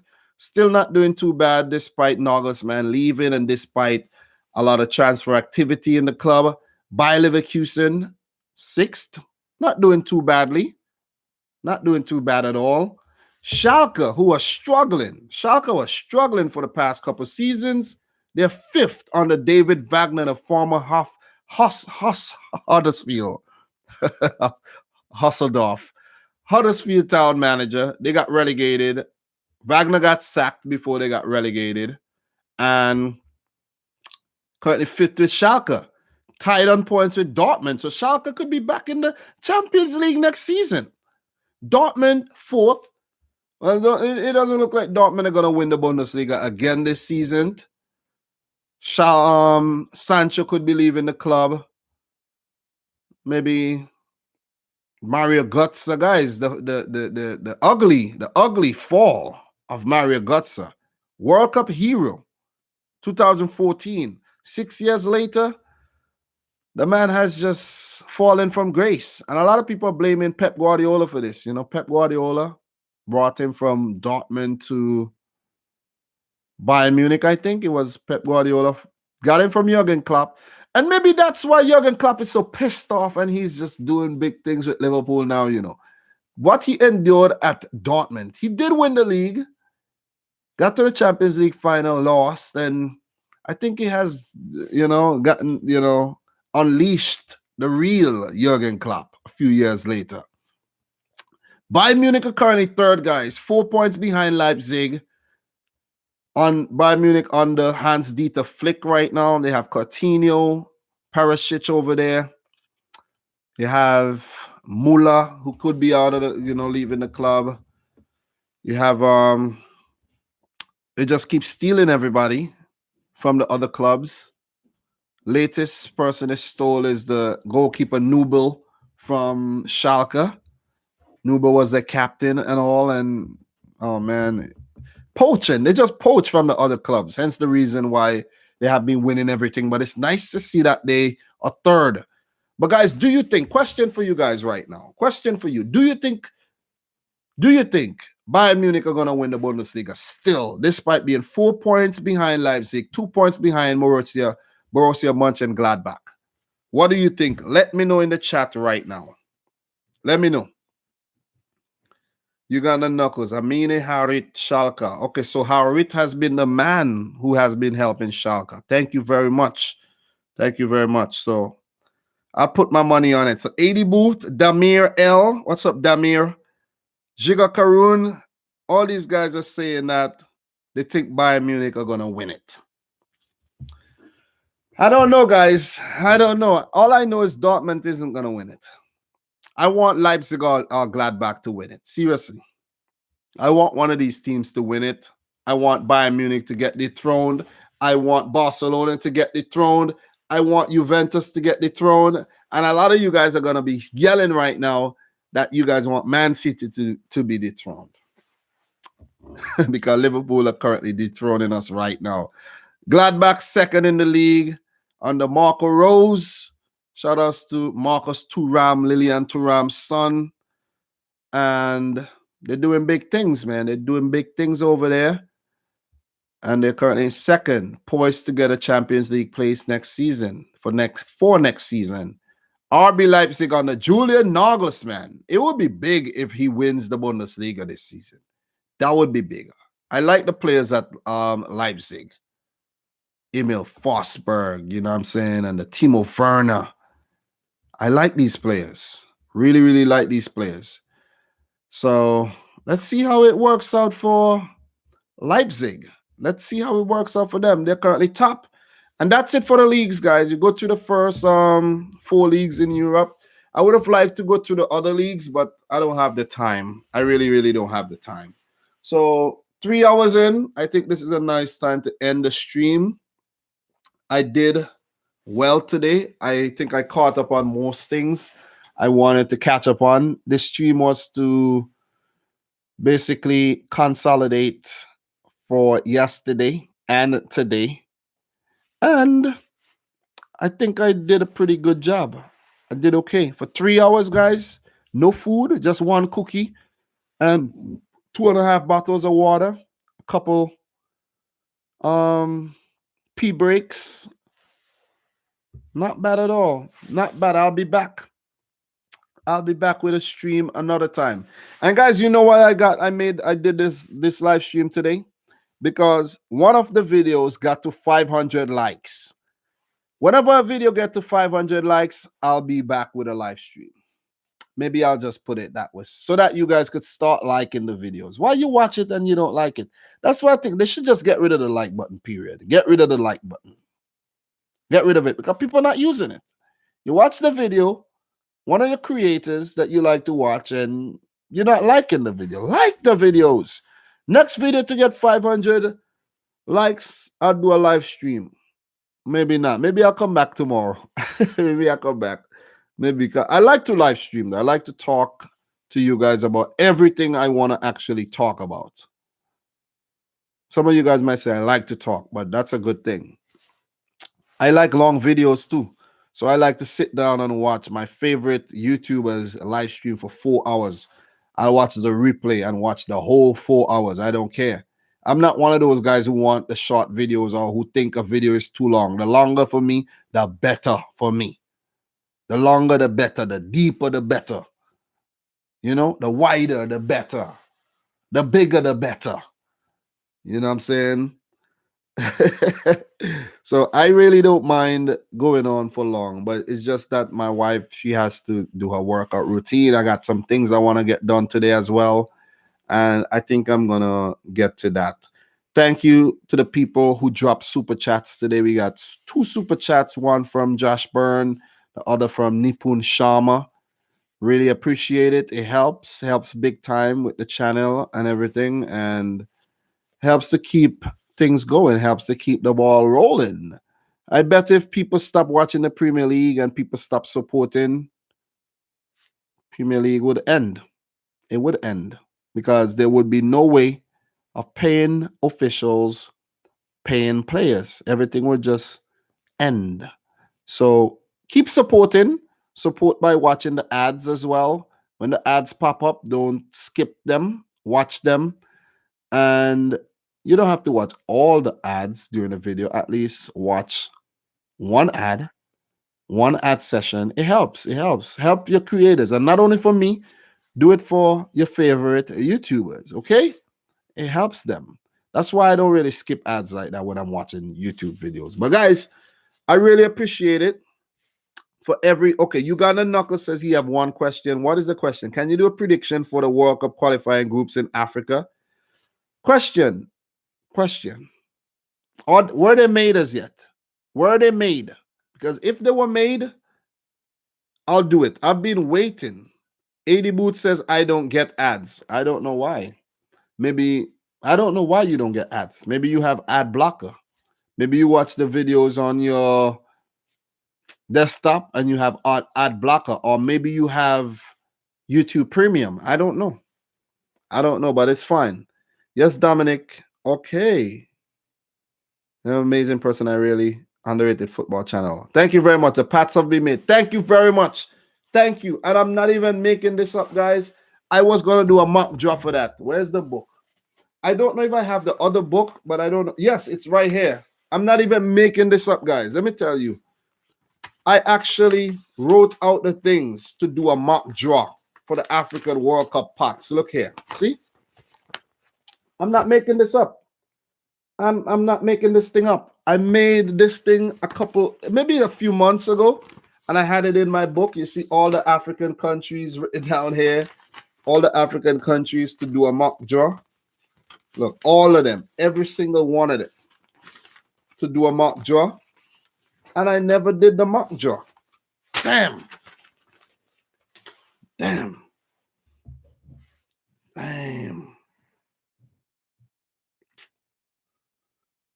Groups will be the groups will be January 21st. So maybe I should do a mock draw. So Ali Mohammed, you are best YouTuber football channel UK. I'm not living in the UK, by the way. Do you hear an English accent here? Do you hear a British accent? No, I don't think so. But guys, I appreciate it, man. I have to go now. Thank you very much for everyone who came to the live stream. I wasn't able to run through some football news, and I wasn't able to do a Q&A session, but I did answer questions throughout the stream, and I did talk about some news things during the stream. The news would have taken a very long time, and it would have been exhausting, and I don't want to exhaust myself anymore today. So thank you very much for everyone who joined the stream. Appreciate it.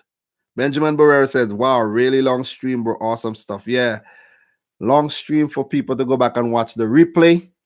But I appreciate every one of you who joined, took the time to watch the video today. I had 70 something. The most people I had in here was about 85 people or 80 people up in here. That's the most I've had for a live stream.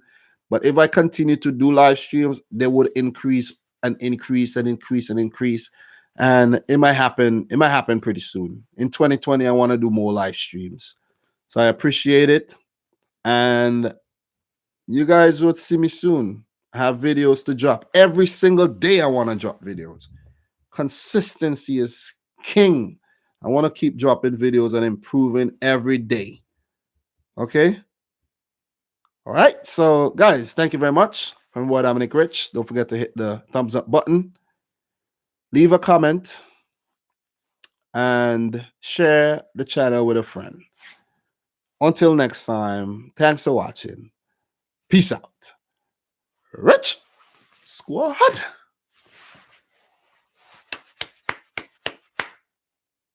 Appreciate you guys. Appreciate ya. Appreciate ya. Bye-bye. Bye-bye.